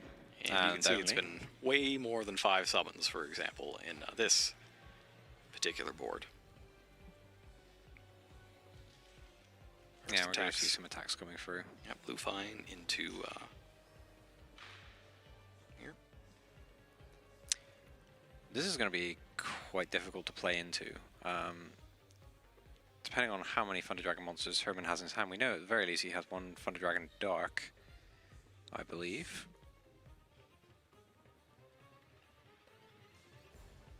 He's gone through all the darks at this point. He summoned the 3rd one from the deck with Roar. Right, yeah. Okay. I can only see 2 right now on the field, and I'm like, Oh yeah, well if there's 2 there, he can activate the 3rd. Okay. Alright, and yeah, not a whole lot that Dakota can do on this one. Yeah, and it's going to go ahead and pick it up. See, so I was just thinking that's the most crazy XE summon I'm ever seeing, with 2 monsters with levels don't match. They're just being slightly overlaid. Sometimes you don't even need a level, it's fine. Yeah, that's what the blue frames are for. That was a very commanding victory for Herman. He just put the negates down and just set up a counter field, and then that was that. And Dakota making the most of thinking, yeah, I'll just save some time on the clock and play my next 2 games as best I can. That's the thing. It's one of the advantages to playing the regular Thunder Dragon deck as opposed to 37 special summons, is you get to play things like the Effect Veiler and Infinite Impermanence that you just don't have room for, or in the case of Permanence, can't even play because you're running Sekka's Light. Yeah, and that's the disadvantage you have, right, is that if your opponent just gets the combo, you can't play. You don't have any interaction whatsoever. Your opponent gets to go free, and then you're trying to break through with 37 special summons. Sometimes it works, but if you can't really get to anything, not a good place to be. Side decking wise, I think you want the, this is a lot of times when you'll see the Psy-Frame gears come in, the Gambas and the like. Yeah, now that you've got a bit of an understanding of what you're up against. But still, it's kind of really hard to side deck with this, right? Because 3 Sekka's Light, it'd be a big shake-up. You can't really take the 3 Sekka's Light out of your deck. No, and you won't. You'll just replace, you'll shave off some combo pieces that you maybe don't need doubles of, that sort of thing.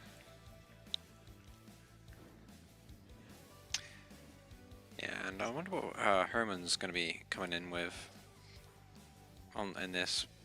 Playing against Crusadia, probably think about some sort of restriction on special summons, anything that does, sort of slows them down.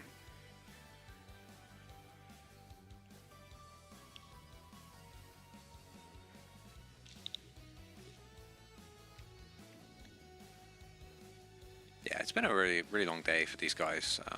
Actually, shorter than a YCS. That's always the thing, but it's just so much more intense with the level of competition. It's like you're playing 3 matches per match. Yeah, it's like really mentally draining. So you've got to stay massively on top of your form if you're gonna be competing at Worlds. Yeah, we got an update on the records of these duelists. They both have 3 wins. So the winner will definitely be in with 4. The loser will need a prayer. So it is a win and in. But the loser is not entirely out. It does depend on draws, mainly. Right. 3 wins and a draw will beat just 3 wins. Yeah, so you ideally just want to win this game then, because then you're in. Yes, don't have to worry about it, don't need the extra stress. And then we got one more round today, I believe, which will be the top 8, and then the top 4 play tomorrow. And then, I don't know, it's like, how do you feel? Like, if you get knocked out day 1, is that worse than getting knocked out in day 2? You know, Robbie, who's a previous World Championship committer, has a lot of opinions on that. He would rather just get knocked out on day 1, rather than feel like he's got a shot on day 2 and then just lose in the first round. Yeah, the Curse of Anubis, as it's called, where you top the Swiss and then get knocked out immediately in the top 8, or... Yeah, you make it through, you make all the preparations, you go to bed early, you research your opponents, you go back to the stream, you check everything, and then you still lose. That's rough. That's rough. And we're going to be loading in right now with our hands. Herman opening with lots of interaction, and he's going second. He's got the Ghost Ogre and the Infinite Impermanence. Whereas Dakota has a lot going on for him right now. He has drawn the Sekka's Light. Along with Thunder Dragon, he's going to be able to get a whole bunch of action into play. That gold sarcophagus, if Herman the can top get to his turn intact. I think on the stream, Be one of the pretty games darn we casted, he good. lost a legendary duelist. Gold Sarcophagus is a super interesting card. It's kind of gone I up think and it's down funny in that we have Forbidden hand Limited trap. list over the years, depending on what else has sort of come out. It was free for the longest time, and then we had the Dragon Rulers come out, and then it was a case of like, all right, yeah, we need to bring this back down, and then it's sort of flown back up. It's We've got Second's Light using both of its effects here. One is a draw 2, but you're locked out of all other spells and traps for the entirety of the duel. And second lets you banish it to put a monster back in your deck, draw a card. yeah, it's a super interesting type of card. It completely changes deck building. Kind of like that grass looks greener. That was another really interesting card that was just very difficult to resolve. So in this case, he returned one Thunder Dragon to the deck, so he could then search it out with the other one. And doing it that way, you get 2 lights in the graveyard. Yep, and now we're going to be seeing our first Crusadia link summon. Is Arborea. And here's a card that I'm kind of shocked never really saw a whole lot of play. It's the Ascendant of Thunder. That's the pay 3,000 life point special summon thing, right? Yep, and it's notable for not starting a chain. Right, so yeah, it makes it very hard for your opponent to actually... Well, your opponent can't actually respond to it. Pretty much. It also gives you some life points back if it's destroyed, I believe. The special summons it to where Magius is pointing. That gets another Crusadia. Yeah, I really like the artwork of Magus, actually. It looks really cool for like a magician-y type character. It is. It reminds me of kind of like Explosive, or not Explosive Magician, Blast Magician. Blast Magician was really cool. The spell counter guy. Makes Cyframe Lord Lambda, it looks like. Special summons Draco to where it's pointing to and adds a Crusadia back. Haven't special summoned Arborea yet, so she goes to the other link point, and Draco becomes an LP. The other two become Triple Burst Dragon, and LP is activated. Ghost Ogre and Snow Rabbit destroys it. No longer a zone where 2 things are pointing to. So it is... Well, it resolves without effect. And then it was destroyed, so Omni Dragon Brotar can be summoned, and now that's going to be negated by infinite permanence. That is a lot of commitment from Dakota. And it's a little rough because he's got, he can just make Pisty, I believe, with Brotar. Yeah, he can, but he's not going to be putting it in the best position if he does that. No. And Brotar is banished in this case, since it was summoned through its own effect. That's a 2 Materia Sayuja, this Skull Dread. Not the greatest, but Levianeer is pretty good. Yeah, that actually puts Herman down to just 2 cards when he starts his turn.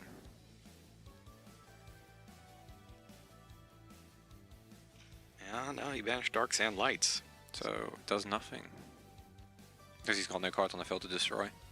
And that means, well, he doesn't have to activate the effect, and he probably won't, just in case he plays a second Levianeer. Yeah. And now we've got the Pisty and the Sayuja.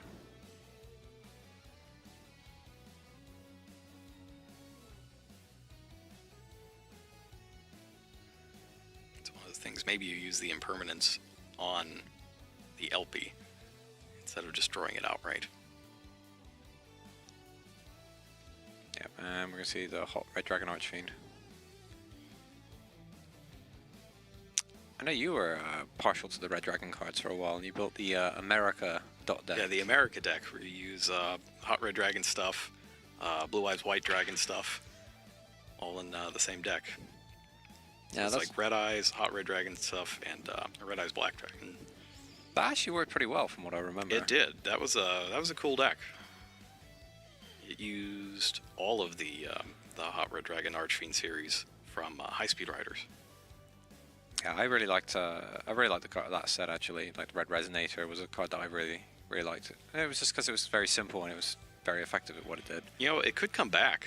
It could make a comeback in Fire Fist when Fist of the Gadgets comes out. Now this right here, in a few weeks, you will be able to just make it stop existing. Yeah, this kind of field. So there's nothing on here that can negate a monster effect. So, you know, once the tins do come out, if you happen to have Nibiru, the Primal Being, you can just get rid of all of that. So you get a token, and I get a Blue Eyes Powered Rock. Yep, and then you just, from there, it's quite easy to outplay a token. A token doesn't do anything. Generally, it's going to be big, though. It'll have the combined attack and combined defense of the monsters attributed to summon it. It's a big number. And you can just use removal. It's a lot easier to get rid of a token than a Hot Red Dragon and a Colossus. Yeah, I mean, you can just think about putting the token below one of the extra monster zones and then use, oh, what's his name? It's one of the magicians. It returns the cards it points to back to their owner's hand. Akashic Magician? Akashic Magician, that's the one. I remember things, I remember the images, and I remember what they do way more than I ever remember the names, unfortunately. This is an interesting play, using Hieratic Seal of the Heavenly Spheres to bounce back his own Levianeer to the hand, and then get the effect to summon Eclipse Wyvern from the deck. Yeah, so he can set himself up really strong for the next turn. Another thing that you will not be able to do in the regular TCG, given that Eclipse Wyvern is forbidden. Yes, that card is kind of a relic where not having a hard once per turn and having such a huge catalogue of targets has kind of made it a little bit, well, I say a little bit, it made it very unfair at this point. And we're going to see Sekko's Light come down again. That's his second one. He had it by the end of the last turn. And now we see another Baby Chaos Dragon.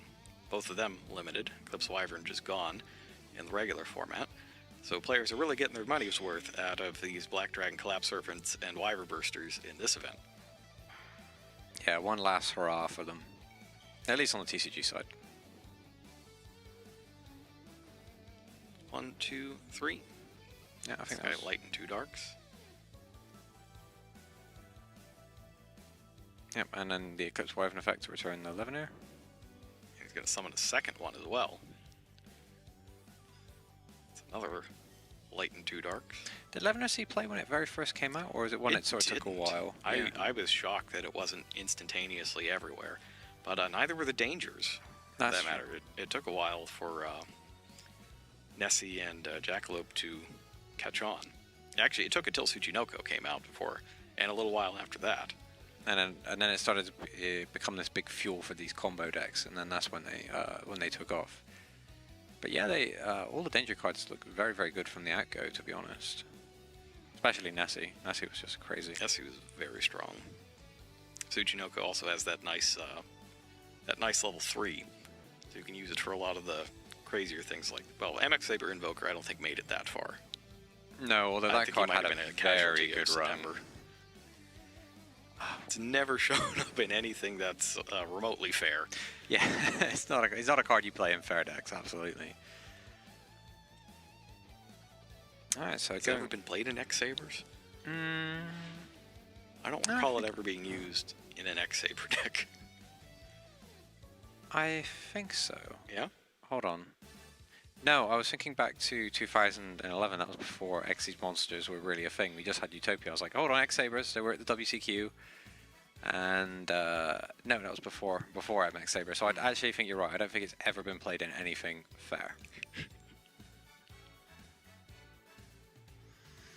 There's a couple of Xyz monsters like that, like Laval Chain. Yes. It's like you're not playing this in Lavals really. And it just shows up doing all kinds of crazy stuff. Augusto Emerald was one of those for a while, but he just made it back. Yeah, I think we've kind of gotten to that point now where it's probably not as bad. It's not putting back a bunch of Zodiac monsters that are then just going through your entire extra deck every right, one over and over again. And then getting fused into Norden. Yikes. Norden. Oh, that guy was he had a short-lived run, I want to say. His buddy Azathoth was causing some trouble this year. Azathoth, just yes. a little bit. Rank up, the Phantom Knight's rank up magic, allowing you to take this ridiculously powerful effect and apply it during your opponent's turn. Yep, when you're not supposed to be able to. I was like, that one seems pretty good. I think it was like was it Utopic Sexel was one that took a while before I started playing it. It was just like summon Utopia, discard a rank up magic, your opponent can't play cards. Essentially. Yeah, some of those Zexal manga cards are pretty strong. Yeah, so, sometimes pretty surprising what flies under the radar. For a while, there was, you remember the Ignites, just the normal pendulum monsters? Yeah. There was, in theory, a combo deck that could put out Zexal on the first turn 98% of the time or something like that. But that was literally all it did, and any form of interaction made it lose immediately. Oh, yeah, so it was enough to keep it out of competitive play, essentially. Huh. Our duelists have made their choices for the third and final duel of the match. Yeah, I imagine Herman is probably going to choose to go first in this situation. Yeah, we can stop all that searching. Yeah, shut it all down.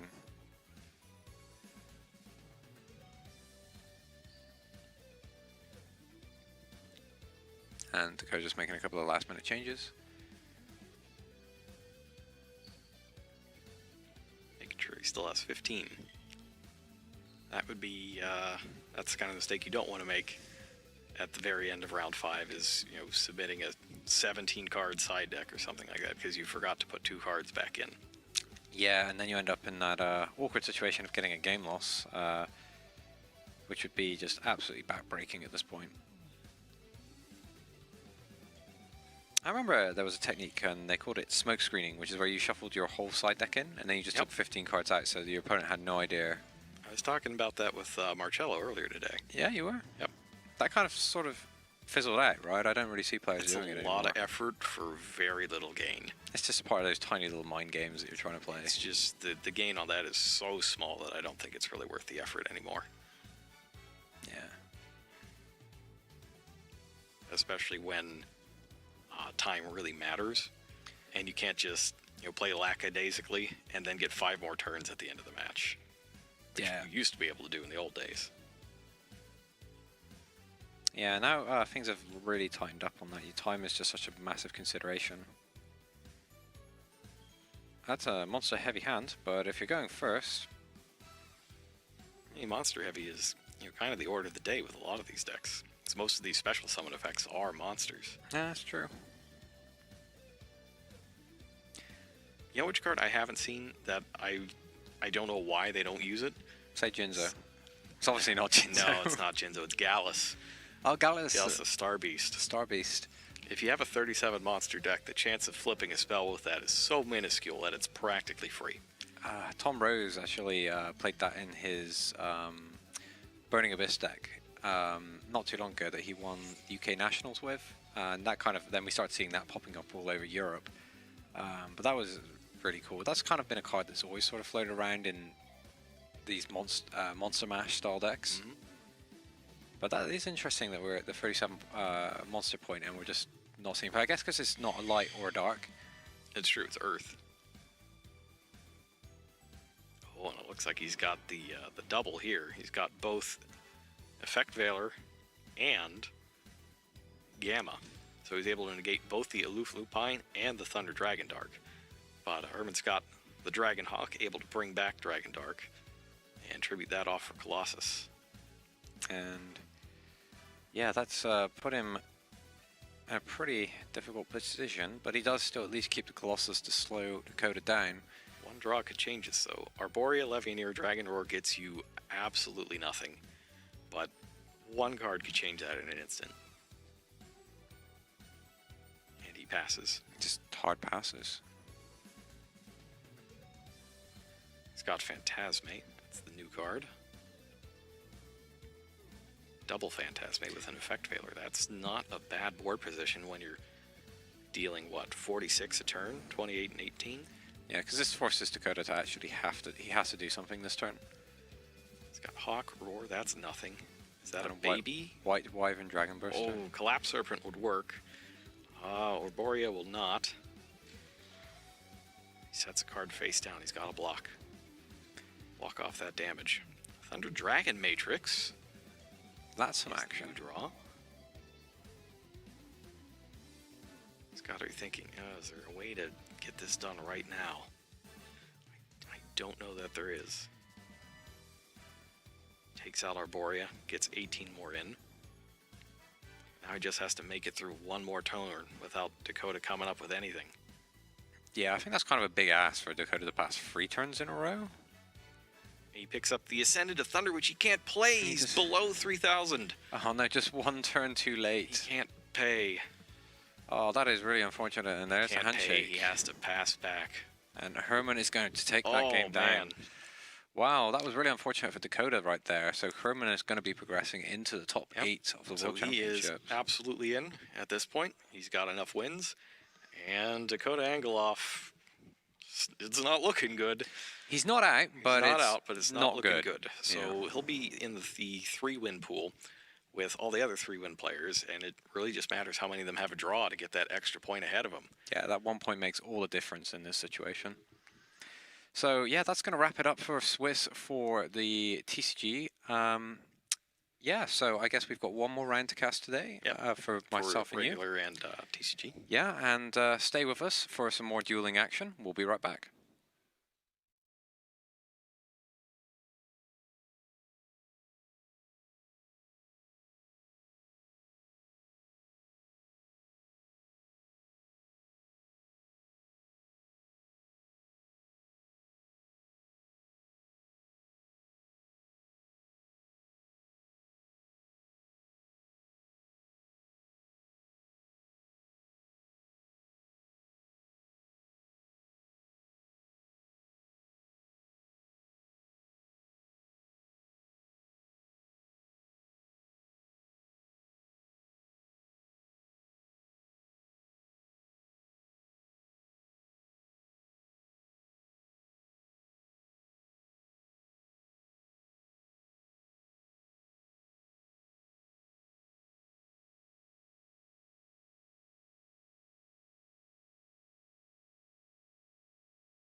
Mein Name ist Eugen Heid.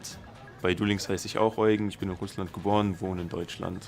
Komme aus Bad Homburg, das ist in der Nähe von Frankfurt. Meine erste Erinnerung von Yu-Gi-Oh! Ist, dass 2 Freunde zu mir gekommen sind, die über die Familie befreundet waren und hatten ein Yu-Gi Starterdeck, ein Kaiba Starterdeck dabei.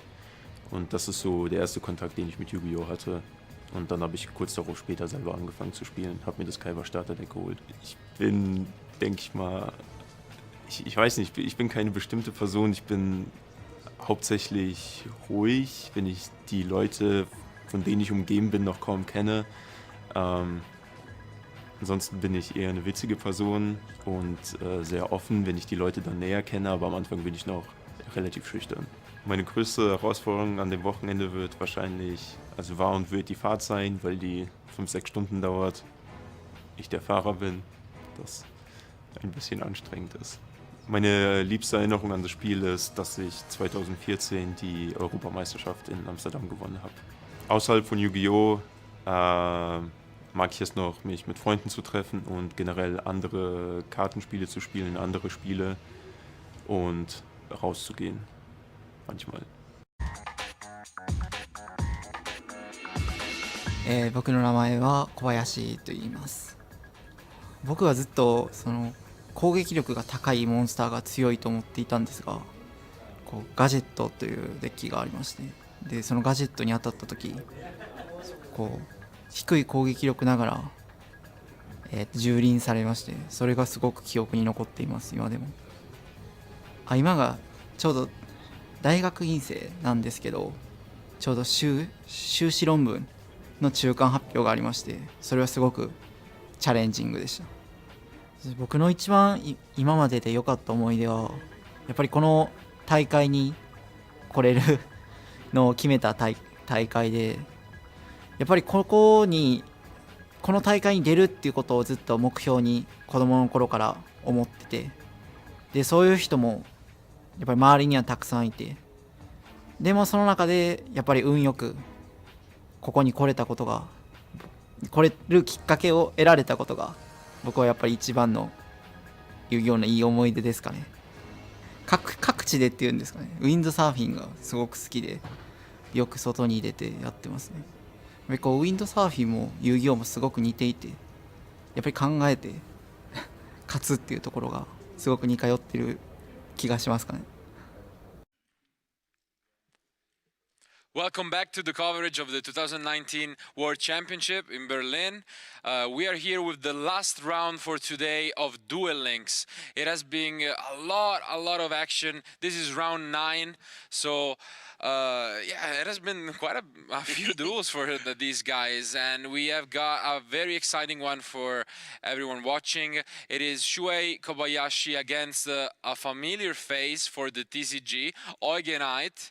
So he's a former European champion back in 2014. So he has been at the World Championship for the TCG, and now he is back with Duel Links. So very interesting to see these the crossover between the TCG this and transitioning, let's say. So it's definitely I know that he picked up on the game as soon as it was released, and this year he had this breakout performance because he basically stopped playing the TCG to really focus on Duel Links, and it paid off. Honestly, this year he's still in contention in round 9, so very good chances to make it into the top. I was actually on a Duel Links team with him in the past year. Like last year, yeah, we played together on a team for a little bit. It was a lot of fun. Very good player. I've had the opportunity to play him in top 4 of WCS. Yeah, exactly.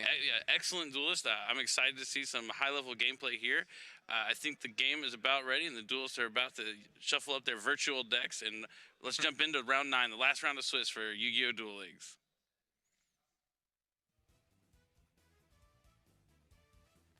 Okay, so we do see, as you mentioned, that they're taking similar approaches to the deck list, but there are quite a few differences. So we will see which standard deck they decide to open with. Yep, and for those of you who are just joining us, may haven't watched the Duel Links rounds before, it is a little different than the Yu-Gi-Oh! Format. Each player has 5 decks, 3 standard decks, 2 legendary decks, and the first decks of these are going to be the standard ones, and they alternate to legendary, standard, legendary, standard, and it's the first to win 3. And the difference is that the legendary decks, they have to use cards with the character that associate, like Kaiba Blue Eyes, Yugi Dark Magician, that kind of thing. But the first match, we do have Jaden Yuki versus Ishizu, and Ishizu is going to be the Triamid deck, which is a really cool deck that focuses on using field spells.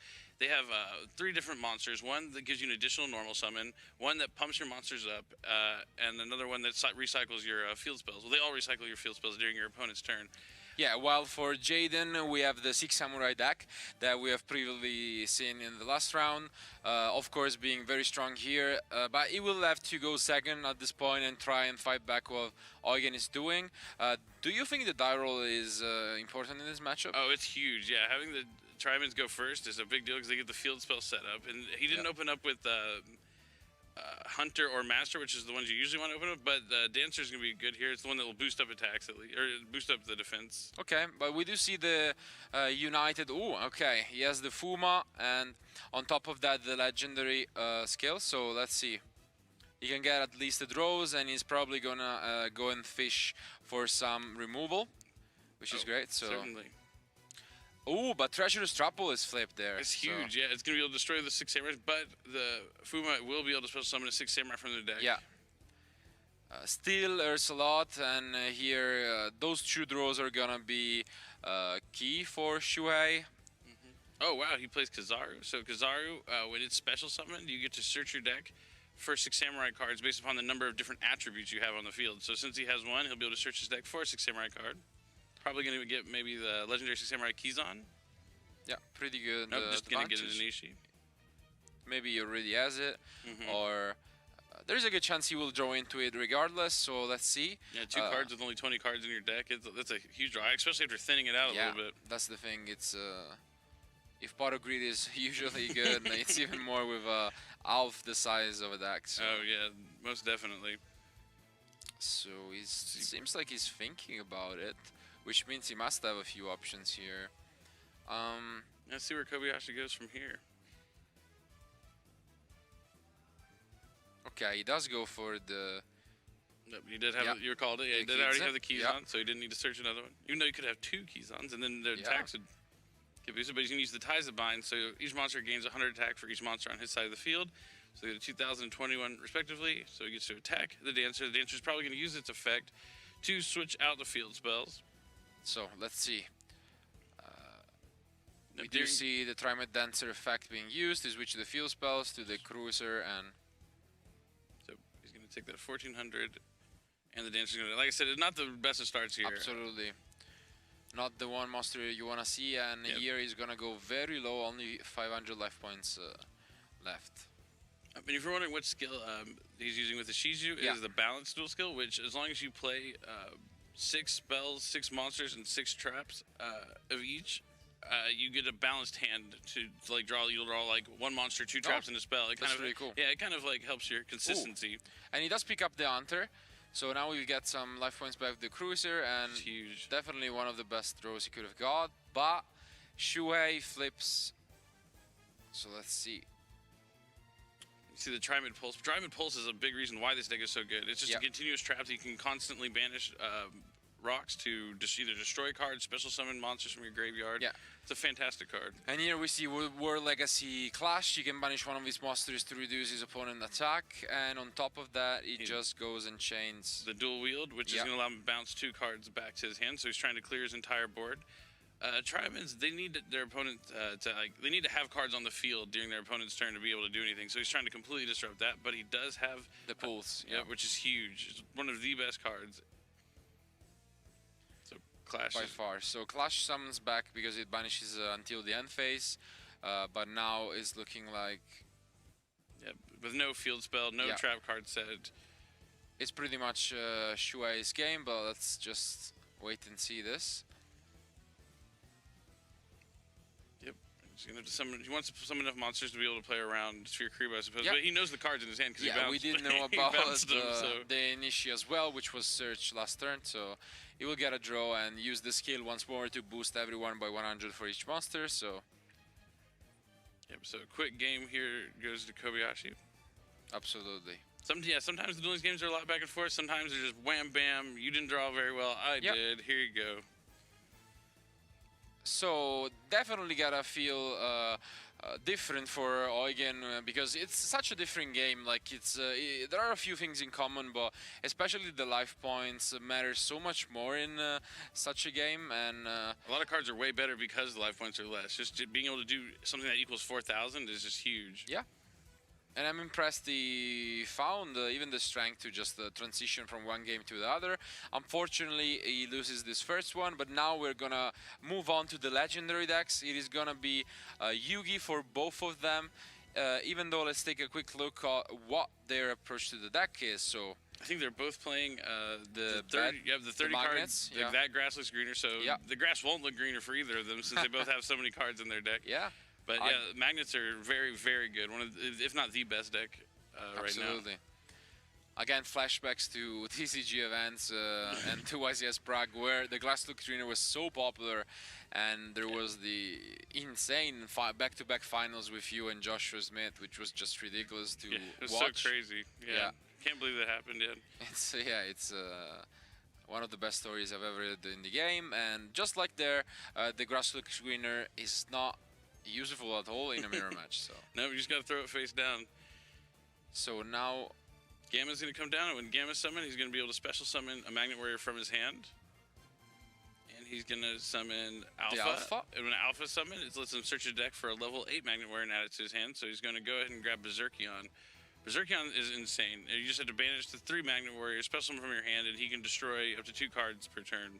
Yeah. So now he's gonna crash the Alphas here, but it seems like could have more. So the Alpha has a quick effect during your opponent's turn. You can tribute off to special summon any Magnet Warrior from your deck. He's going to just go with Beta and Defense mode. Just trying to fill his grave with some rock monsters, probably. An enemy controller is being flipped by Eugen. We'll see. Oh, that's really good. Yeah. Because he gets to take his Magnet Warrior, and then he has the quick effect to tribute off to summon from his deck. That's crazy. Yeah, that's a huge... Yeah, what a great play. Yeah, definitely an heads-up play here, and Delta, the Magnet Warrior, comes down. And when Delta's summoned, he's able to send any Magnet from his deck to the graveyard. And Delta also has the other effect: when it's sent to the graveyard, you can banish 3 Magnet Warriors and special summon a Valkyrion from your hand or deck. Crazy. Yep, and the magnet conversion is going to be activated, which is going to be able to add back as many magnets to his hand as he wants. Probably just the alpha here. Oh, he's going to go with both, add alpha and beta back to his hand. It also has that bonus effect if it's in the graveyard, except the turn it was sent there, you can banish it and special summon one of your banished rock monsters to the field. Very good card. Or magnet. Card. Yeah. So here comes the beta. beta. Yep.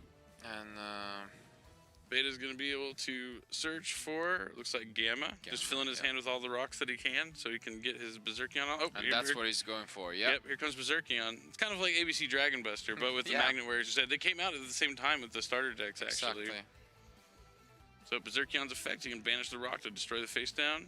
And it was Drowning Mirror Force. Drowning Mirror Force. That would have been a devastating card, but he's able to use the magnet conversion to banish, to special summon back the alpha that he just banished to summon Berserkion. Yep. And we're seeing exactly why this deck is so good. Absolutely, and just like game one was pretty much dominated by Shuai, it seems like Eugen really is the one having the edge here. It seems like it could be just enough to seal the game, but let's see if Shuai has anything. Gamma has the effect that it can activate to tribute. They all have the same effect to be able to tribute during your opponent's turn. Yep. But it's still enough, yeah. So he's gonna need the Delta to send down and be able to summon Valkyrion, maybe. Let's see if he does that. I don't know if he has enough rocks because he has 1, 2, 3. Yeah, that would be the Delta should put a third rock. So. Yep, he doesn't destroy it because he can't deal with the Valkyrion that would come out. So Kobayashi finding a way to survive despite the strong opening. Absolutely. So now Eugen doesn't have any face down card, and it will allow Shuai to try and push here. Let's see if he can, though. Yep, he could have the Delta attack into the Delta, and then he'll be able to trigger his Delta's effect to banish 3 rocks. Yep. And summon Valkyrion, and the Valkyrion will be able to attack over that Berserkion. But he does have another copy of Berserkion that he searched last turn also. That he's going to be close. Closer than we expected, honestly, at some point. So here is Valkyrion. Yeah, Delta's such a powerful card. Just the threat of summoning a 3,005. Like we were talking about how the life points really matter. Like Valkyrion becomes a really good card. We saw it in the last match with the Silent Magician getting also a 3,500, and it's such a powerful interaction. So it really is. And so so he has a rock in his grave. He's going to go and use the alpha effect to summon just another beta from his deck. You want to get the vanillas out of your deck. Of course. Normal monsters. Then a pass. So let's see. He has alpha and beta already. Now he just needs. Oh, he has the gamma in his hand already too. Yeah. Yep. So he's gonna be able to summon the gamma, summon the other magnet warrior he needs from his hand, or just Delta, just anything to get that Berserkion online. Yep. Sends down the gamma. So he has alpha. Nope. He's still missing one piece to summon the Berserkion. But he looks like he might go for his own Valkyrion. So he attacks over the Delta. Use the skill, which means that he can crash here and get his own Valkyrion. So. Yep. Oh, nope, he just has he has the enemy, so he can try and push for game here. Let's see. Left, right, A, B, enter the code, tribute your monster, take and attack for game. Oh, no. Okay. That's a card that used to see a lot of play in Magnets. It was one of the best cards because it works in the Trimids and just banishing any rocks. Yeah. Oh, so he uses the effect to banish a rock to special summon the rock from his graveyard in defense mode. And this completely ruins Eugen plans, because now he's gonna be forced to give back the Valkyries, and this is devastating. Devastating, yeah, to say the least. Absolutely. Wow. Yeah. Enemy controller showing how good it was earlier in the game, and now proving to be a little greedier from Eugen, and unfortunately gets punished by the Triamid trap. Yep. So. Sometimes that happens, yeah. Sometimes the enemy controller is so tempting to you because like it's the best way to deal with Valkyrion, but unfortunately he has to give it back, and he still has to deal with the Trimid Pulse. It's rough out here. Very rough, and just go straight to battle and attacks. Okay. He doesn't pick up any monster, so he just goes into the battle here, dropping Eugen very low. Let's see what he can draw. Oh, does he have another? Oh, okay. Oh, so he's going to use the Delta effect. He has another Valkyrie. He plays 2 Valkyrion? Wow. Oh, sometimes they play 2 because you're playing that grass looks greener, and if you happen to mill it, you wouldn't be able to summon it again. So it's actually paying off huge right here. Yeah, pays off huge. As we were saying, they're both playing 30 cards, so that's why we were seeing more Valkyrians here, and this definitely pays off. But So he's going to try and leave it in defense mode because he has a bigger... Oh, no, he's going to attack mode. no, because he's gonna use the skill and try it so that it has more attack. But what is the face down from Shui? No, he's just going to activate the Tier Mid Pulse. He has 2 rocks, so he can banish 2 and try and destroy the Valkyrion, and his turn is going to be done. I mean, Not much he can do about that. absolutely. And now, Oh, ooh, no. Here comes his own copy of Berserkion. So, block. Oh, He went Block Block Dragon. He Dragon. banished the Yeah. Berserkion to summon Block Dragon. Yeah. Oh, that card's really that good. card is amazing. Yeah, even in the TCG, we are seeing a few decks using it to its full potential with like Sekka's Light and just a lot of rock monsters. Yeah, add 3 rocks to your hands. It's huge. Even in Gem Knight FTK, it played a huge role in Oh, the deck. really? Wow. Yeah. But yeah, now surprisingly from how the game was starting, Shui does take this game, so it's gonna be 2-0, and we're gonna go back to the standard decks here. Still a few remaining for our players. It looks like Kobayashi is going to be using Bandit Keith, the Tsuchururu, and Bandit Keith's Desperado Barrel Dragon. It's a pretty good card to use and have on your cards, and using the Cyber Dark cards. And we could see some blue eyes coming in from Shui, so let's see what they decide to go for in this match. Nope, looks like they accidentally backed out of their match a little bit, but it's all right. We're going to jump right back in. Okay, so we are almost ready for game 3. It's gonna be Loomis and Umbra against Bandit Keith. no, Maybe this is the wrong... I might have the wrong deck list in front of me, actually. Let's see. Lunas and Umbra. against Ishizu, yeah. So the Ishizu deck is the Blue Eyes deck that I was talking about from Shui. He's playing the Seal Tomb's skill, which allows you to not banish cards from the graveyard or special summon monsters. So Yep. And very useful in some of the matchups. And Eugen is on the Loomis and Umbra 6 Samurai deck. Yep, actually. the light and dark where you can swap it out and try and guarantee to always have a Shein. It is the one we've seen the most from the 6 Samurais, but Shui did have his own spin on the deck, so... So you see the Dojo and a level 4, which is all you need to make a Shein. Yep. So great opening here, and to be honest, there are worse deck to be playing this against, because the Shein against this particular Blue Eyes version isn't the best. Yeah, they can all attack over. Yeah, it and kind of had the downfall. Like Samurais came out and they were really dominant, and then they released a lot of the Blue Eyes cards, like Dragon Spirit of White and White Stone of the Ancients, and exactly. kind of fell off a little bit because of how they're just bigger. Yeah. They can just attack over Shein. And Shui is playing also multiple copies of Snipe Hunter, which is also another way of dealing with the Shein. So It looks like he just passed oh, he here. passed. So this could be a very quick one. It seems like he drew an unplayable land. He does play A huge downside of Blue Eyes. yeah, he does play 3 copies of Sphere Kuribo, so it isn't over yet for sure, but that's very unfortunate. So Yeah, maybe he's able to use the Sphere Kuribo, stay alive, draw into a Cosmo Brain or something, and then fight back into the game. let's see if he does have the Sphere Kuribo. I would be very surprised if he didn't. It would mean his hand would be basically useless. Yeah, we can kind of see a delay there when he attacks, so I think he does. I think he will drop it here on the Shein. Pretty sure. Yes. So here you see it. He will be able to stay alive at least for this turn, but he really needs to pick up something useful here. Otherwise, he's in trouble. So Yeah, and having Fuma on the field just with Shein is a kind of cool combo because anytime the Shein would be destroyed, you can destroy the Fuma instead, and then Fuma will special summon a Nishi from your deck, which gives you a bounce. oh, but very rough here. He just picks up a monster and sets it. Probably, yeah, White Stone of the Ancients just has nothing he can really do. Do you know how the interaction between Shein and Snipe Hunter works? Is it because I remember back in the day when it first came out, Stardust Dragon was not able to negate it, just because of you know, it wasn't guaranteed. Right, Shein it's just like a it's Return of the just Dragon like a Lord. protection, so you can still use it. That's the main Exactly. difference. One more Shein is summoned. Why not? Yeah, why not? And now it should be more than okay. Even that's the best Nishi on one. top. Yeah. Yeah, it has the bounce effect available to him as well, and this should be more than enough for Eugen to still remain in this match. Let's see. You could have all 3 copies of Sphere Kuribo. Yeah, that's an option, to be fair. And then he still has to worry about that Inishi. Oh, does there's have two. the There's a second one. one. Would he use it without having the other one? Maybe this is why he's just passing. He's just, I have Suikaribos. Yep. Looks like he has a third one. He does have. Really? It seems like he does. Nope. Yeah, no, he doesn't. Okay. that would have been to crazy. Be fair, it would have been funny to watch, but even then, he probably would have lost his match regardless. Inishi would have been able to bounce back a card. So we do go to game 4, which means that we will be going back to the legendaries. No, to the.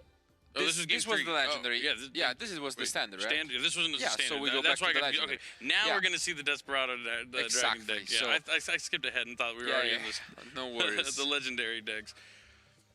So now we do see the different approaches. So for Shuei, we have a very interesting Mako Tsunami deck, where he's playing Kriston and Genix Ondine. So it's and you can just send down the. I'm assuming he plays the Fortress Whale also, which is a really most cool. likely, yeah. It's a really cool card. No, maybe just Kristons, which are really good at synchro summoning. Oh no, he does play Citadel Well. Citadel Well's a really cool card. You just send down with Undyne, and then if you have another water monster, just spell summon from your grave, get the Sea Stealth attack, and just having Sea Stealth attack is very hard to deal with. Was game-changing when it was released, so. Oh, certainly. Let's see. See if he opens up with that Genix Undyne, or maybe just all the Genix controllers. I used to draw controller all the time. Yeah, I have tough memories of it. And actually, Eugen, when he won the European Championship, he was playing Genix Online, so cool. he could have. Yeah, he's gonna have some memories of his own right now. So Undyne is very powerful. Unfortunately, it's on the other side of the field, but let's see. Sends down the Citadel Well, and Ooh, okay. He's going to activate the Kriston effect. So he's going to send the other Kriston as this cost special summon the Sulfanier. Yes, the Sulfanier is summoned here. Sulfanier destroys itself, and then he gets to summon a Kriston from his deck. Most likely the C3, but he has a few options. So he goes for the Rosenix, which is a very cool card. He gets you a token afterwards by banishing it. And we have seen it being played, especially in Orcust in the TCG. Oh, really? And yeah, it's a cool card that, especially in the OCG, was popular. So oh, that's cool. Yeah, it's cool that we see those cards like transitioning from the actual card game and the Duel Links app. So looks like he's going to go ahead and search the trap there. Okay, and he ends. The cool thing, of course, about Kriston being that you can synchro summon during your opponent's turn. Yeah, that Formula Synchron effect. Formula is the first card that really introduced this interaction when synchro summoning was first introduced a few years ago. So and now we see, the Fusion Summon Neos Fusion, he had drew Bacon Saber besides use it from his hand. And Bacon Saber is basically just a Necroguard, and you just get to block one attack, which is huge. And we just see Langling come down. That's a card we don't see very often, but Langling says once per turn, you can target a face-up monster you control and just equip it, and well, there you go. It becomes 1,000 attack. But any monster destroys by battle, it just it makes a second attack. So he's able to try and force out to attack and see if it'll make him synchro summon. Yep. So the Genix Undyne is getting backed, but then he goes for the synchro summon here. Let's see Amatrix. What his options are. I really love the synchro summon animation. It's so cool. I wish there was in the actual TCG as well. It just looks so cool. Yep. Yeah. So and the Amatrix is summoned. Loses attack because of the Umi.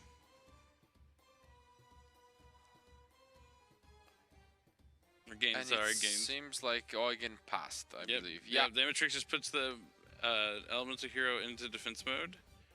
All right, another Sulfanier. Yeah, and now Shuei, like, really holding himself together here. He could have enough to just completely clear. Yeah, finish this duel. We'll have to see. Maybe he'll be able to summon the level 9 synchro. They have a level 9 synchro. It's kind of like reverse Mistworm, like where it has one. You need 2 tuners and 1 non-tuner, but it banishes 3 cards. It's 3,000, 3,000, and banishes 3 cards your opponent has on their field or grave. That's brutal. It's very good. We'll see if he's able to make it here. Absolutely good. It seems like he knows very well what he's doing. He feels confident. I feel like he won because he's taking out his headphones, so he's probably like ahead of us. He seems like he will be able to go for the synchro, and that means that if he does seal this game, he will be guaranteed to be in the top cut for the Duel Links World Which Championship. has to be a good feeling. Yes, Get to play on that giant stage we have tomorrow. absolutely. Let's see this last animation for the synchro summon. Again, Just go all three. yeah, and there he goes. The myth, the man, the legend himself, Cardinodnix. Yeah. And he uses the effect. He's going to banish the Bacon Saver, the Ontario That's Neos, and the Brave. Yeah, it's basically a Trishula on steroids here, and he will be able to swing for game by normal summoning the Genix controller on top, and it's exact 4,000, which is just the perfect ending here. It's so funny how all the monsters lose attack because of the Umi, but it really doesn't make a difference. It's like the Exactly. dual skill you choose to use with the deck, even though the field spell is hurting. Yeah, but that's you use it very for the interesting, whale. Yeah. of course. But that was a fantastic match. Fantastic match. Shuei takes it 3-1 and wins this round 9 of Duel Links World Championship. So congratulations to him. We will surely see more of his action. He proved that he's one of the contenders for the World Championship crown, we can say. But Eugen is possibly still making it. So Right to hope. yeah, when he went to the World Championship, as a reminder, for the TCG back in 2014, he didn't get this far. His tournament didn't go that well, but now he has a chance to redeem himself. So hopefully he can still sneak in to the top cut. We'll have to wait and see. I'm excited. Absolutely. Anyway, we had a lot of action for today. This was the last of the Duel Links matches we're gonna show you guys for today. But still, keep watching. We have a lot going on. Our top 8 duels are coming up very soon. So stay tuned for more action, and we'll be back shortly. See you soon.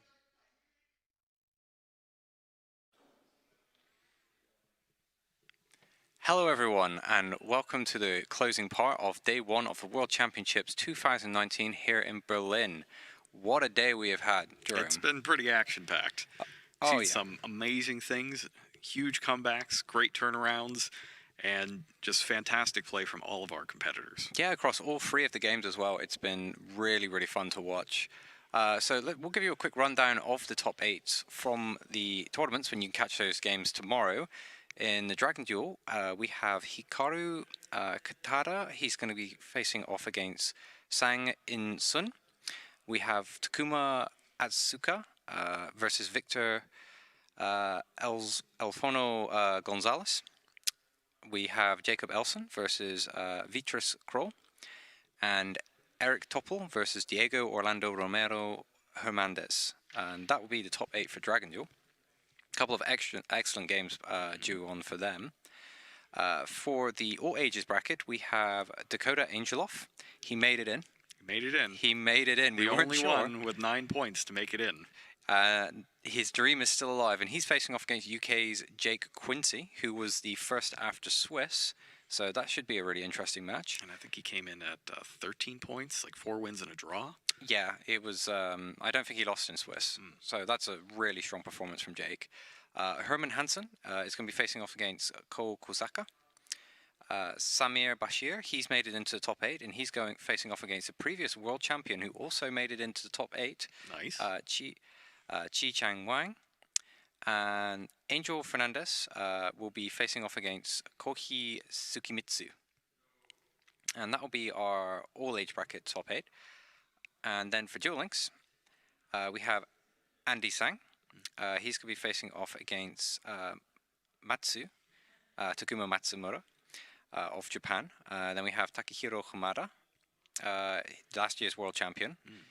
He's going to be playing against Andreas Gerlasch. He is an absolute machine. Last year's world champion. Yeah, like he literally is a Terminator. I think he's come back from the future just to destroy people at Duel Links. That guy is just crazy when you watch him play.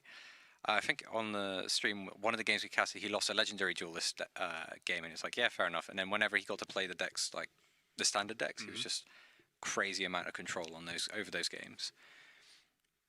So then we have Masaki Nita of Japan. It's going to be going up against Raschad Wei Kemper.